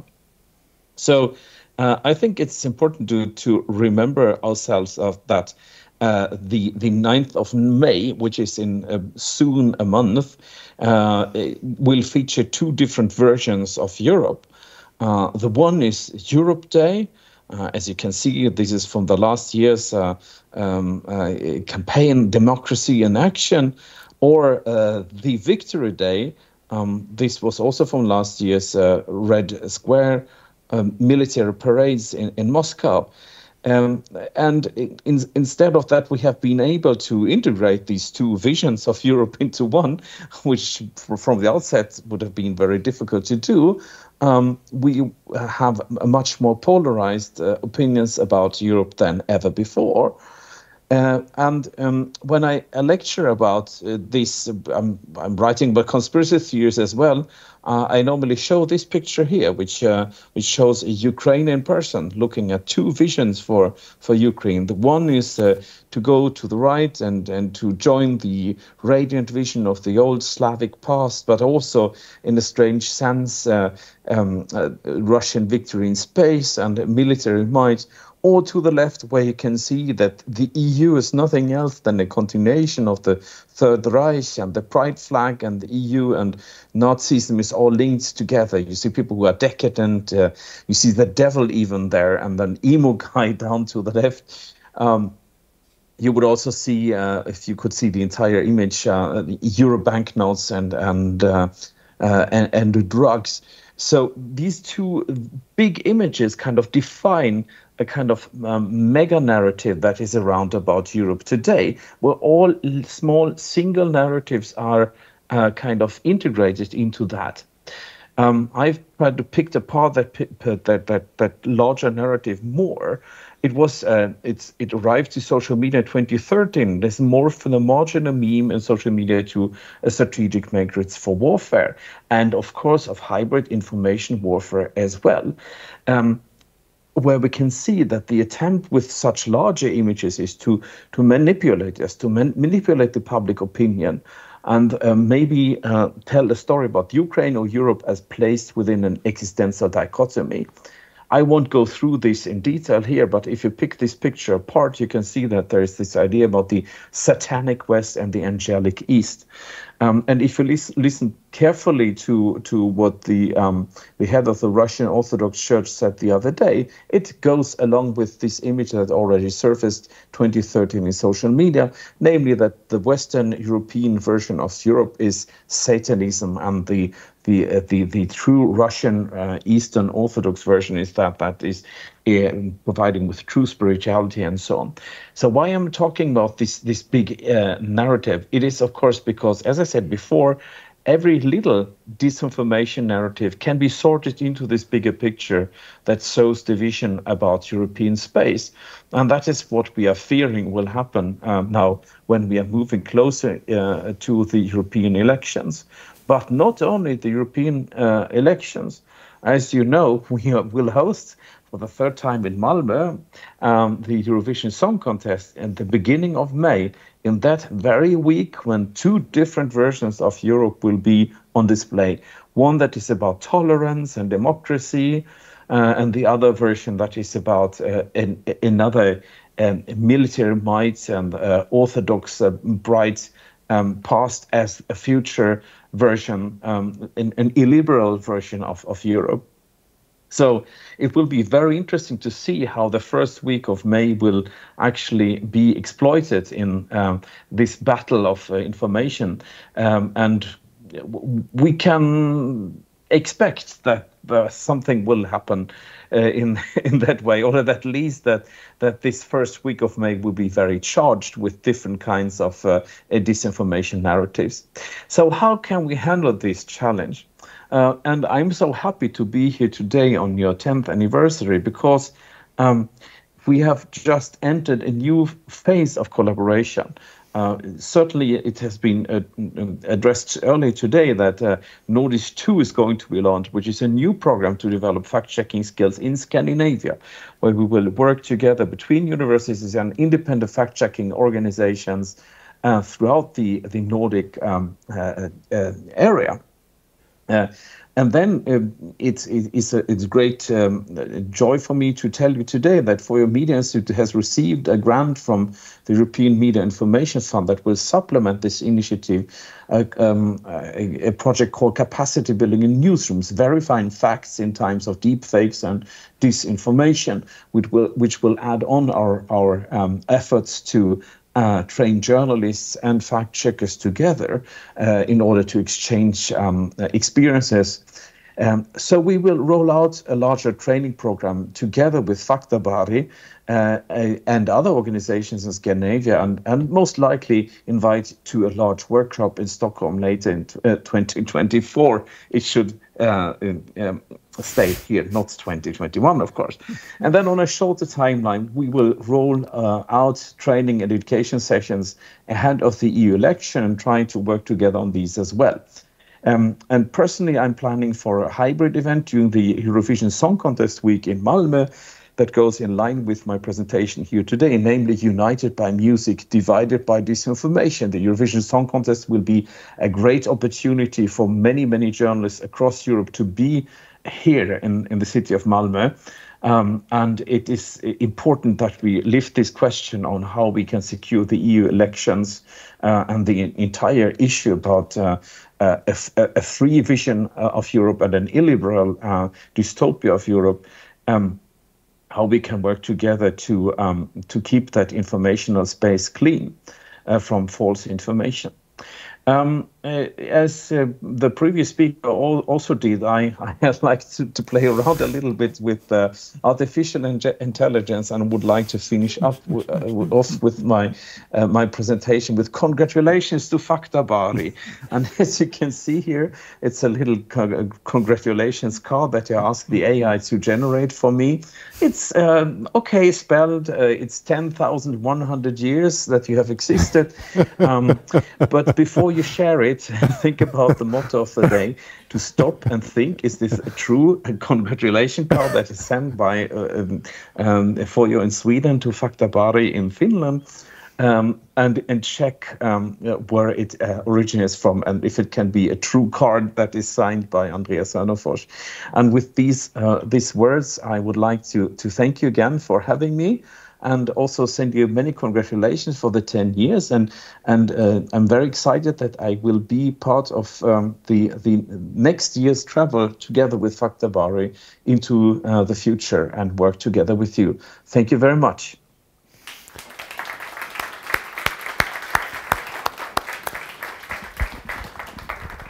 Thank you very much. Thank you very much, Andreas. That was very, very kind of you. And as you say, that we are now kind of kick-starting. We had a bit of an administrative delays with the program, but now we are trying to gear up everything together with this kind of pre-bunking way, like what we are doing now.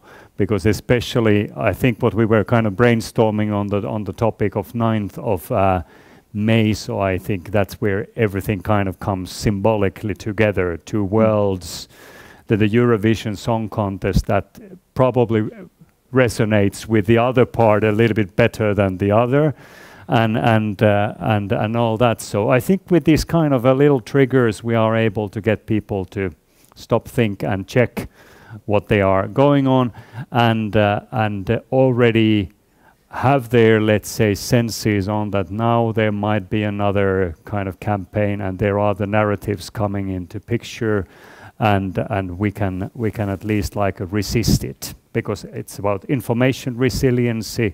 Times are pretty rough, and now working with the journalists and with the journalism schools in Finland. Our partner is Tampere University Journalism School, but of course we are open to all, and the materials are free, and we will contribute to that one. Stay tuned for these type of things. What I already can say, I think, Pipsa, that we are going to have the Finnish event for the journalists on the 3rd of May, like practically a week before. And the idea is to gather expertise from our Nordic network and then the institutions, for example, European Parliament. Of course, they got the best resources. They prepared for everything, but they doesn't necessarily have the outreach or some EU correspondence, what we have approached, for example, from Yle. So we try to bring these people together, so to say that, you know, let's prepare that now it's going to be, okay, 9th of May, we are only choosing, let's say, the candidates in the another European election, so the Eurovision contest, but of course these type of narratives kind of come together, and we can still 1 month before the actual voting date, the 9th of June, raise awareness on the strange things happening digitally, especially. But perhaps with these words, we close the official part. I kind of dreamt that we have a lot of time to discuss on all of these type of things, but let's discuss that one over the democracy drinks. And please go to all of the speakers and to each other and talk about these issues. The whole concept of democracy drinks is bringing people together. I mean, normally it's not preceded with an event like that. It's just like now it kind of coincided, and as we kind of co-authored the first ones with the Sitra, but more like, you know, just gather people and let the miracles happen, and the kind of exchanges and change of ideas, and then they might lead somewhere. And I think in these times it's more important than ever to kind of have some time to stop, think, and check on that one. So perhaps with these words, I encourage you to finally get up and prepare. The drinks are this direction. And while we are there, yes, I will tell about that one. But what do we, Elina, need the drinks for this one? Or we do an extra drink for that one? Okay, so come on. So let's do it now. Okay. So yeah, we don't need the microphones then. So goody. So I invite you, the newly elected chair of the Fakta Foundation. Thank you so much. So you can explain the story, but I give you the kind of so that it's not too small, the context, so you can say that. But 2018, I was part of the EU high-level group on online disinformation and fake news. And one of our recommendations for the policymakers that you have to come up funding mechanism for the civil society, for small players in this field. I mean, the whole group was all about the Meta and Google representatives, the government, journalist associations, and then some small NGOs, us included, representing the civil society. But we were able to table there that there has to be this type of clearing houses for funding. And because in the end, this is about good ideas and ideals, but of course this needs funding and scaling it up. So we were able to get a kind of a footnote to the papers, and now we've been appealing with like-minded people that it's there, because it needs, I mean, the civil society needs empowerment and funding for the good ideas to flourish and all that. So it's there, and I was just actually in Warsaw in another meeting that just reminding that actually it's not a brain, it's like a nothing that impossible in the small scale, what has happened was the European Media and Innovation Fund, thanks to what we hear from our Swedish friend, that's a small project funded by that one. Our crossover Finland is funded by that one. But this is still like 25 million on an annual basis for the whole of Europe. So when you start counting on it, is our democracy worth like 5 pennies or cents on one? So it hasn't really scaled up yet. So the long story short, what we once again try to show example, we were wondering that is there a business model for all of this one? Not really, because we're giving everything for free, and I mean we can do a little lecture here if somebody can pay, so fine and all that. But let's care about our sustainability, and that's where the idea came that okay, let's come up our own clearinghouse and our own foundations, and then thanks God we found then people who were really sympathizing us for a long time already, and they get together, and there I give the floor to Elina, who has been now regrouping, and we are celebrating the birth of something. Yes. Thank you so much, Mikko, and thank you, Faktabaari, everybody, for this inspiring afternoon. I mean, I've been working with these topics for, I think, 10, 15 years, and I think that this is the first time for a very, very long time that I feel hopeful and also energized, not just like miserable. So, which happens very often when you think about these issues and the way forward. And I think you've done a great job in what you've done in the past 10 years, and I hope that there will be bright 10 years in front of you. And that's where Fakta Foundation hopefully can also play a role and help you. So on behalf of Fakta Foundation that has been now established, we hope to raise funds. And there's a group called Friends of Faktabaari, together with Sinikka Salo, Paula Laine, Reijo Kemppinen, the main members, and myself, we will start raising funds for the Fakta Foundation, and we hope that in the next few years we can come up with funding of around 5 million euros from companies, from wealthy individuals who want to help, but also foundations who want to be involved in working for this important project. And the idea of the foundation is to support the work of Faktabaari, and hopefully you can keep on doing the good work. Hopefully you can grow. I mean, I think the challenges won't be any less than they have been in the past 10 years. So I think this kind of work will seriously be needed, and already now when we've been talking about establishing the foundation, I always feel that the reception is extremely positive. So I think there is a wide consensus in the Finnish society and in the European society that this is something that we need to work for, and we need to put our resources in, because also democracy, I mean, it needs all this kind of action, but it also needs resources in order to function, and hopefully we can come up with those in the next years. So I think I will finish here, and I think we should go for the drinks and enjoy and celebrate the good work that you've been doing, and hopefully we will also at the same time celebrate the work that we will together hopefully do in the future.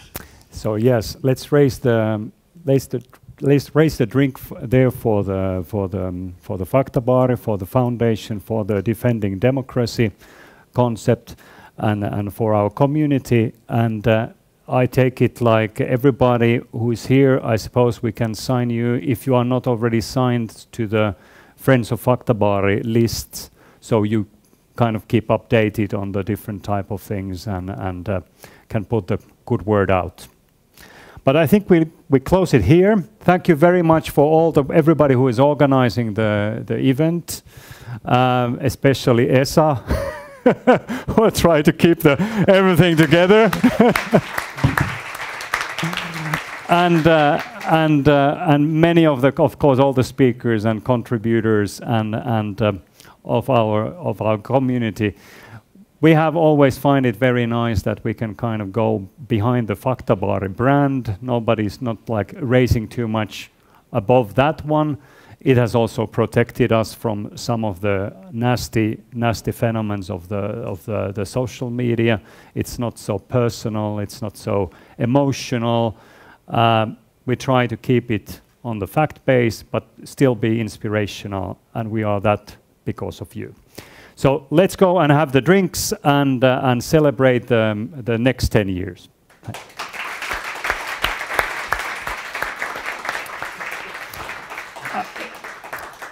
And I think we close, if it's not closed yet, we thank a lot the people online as well.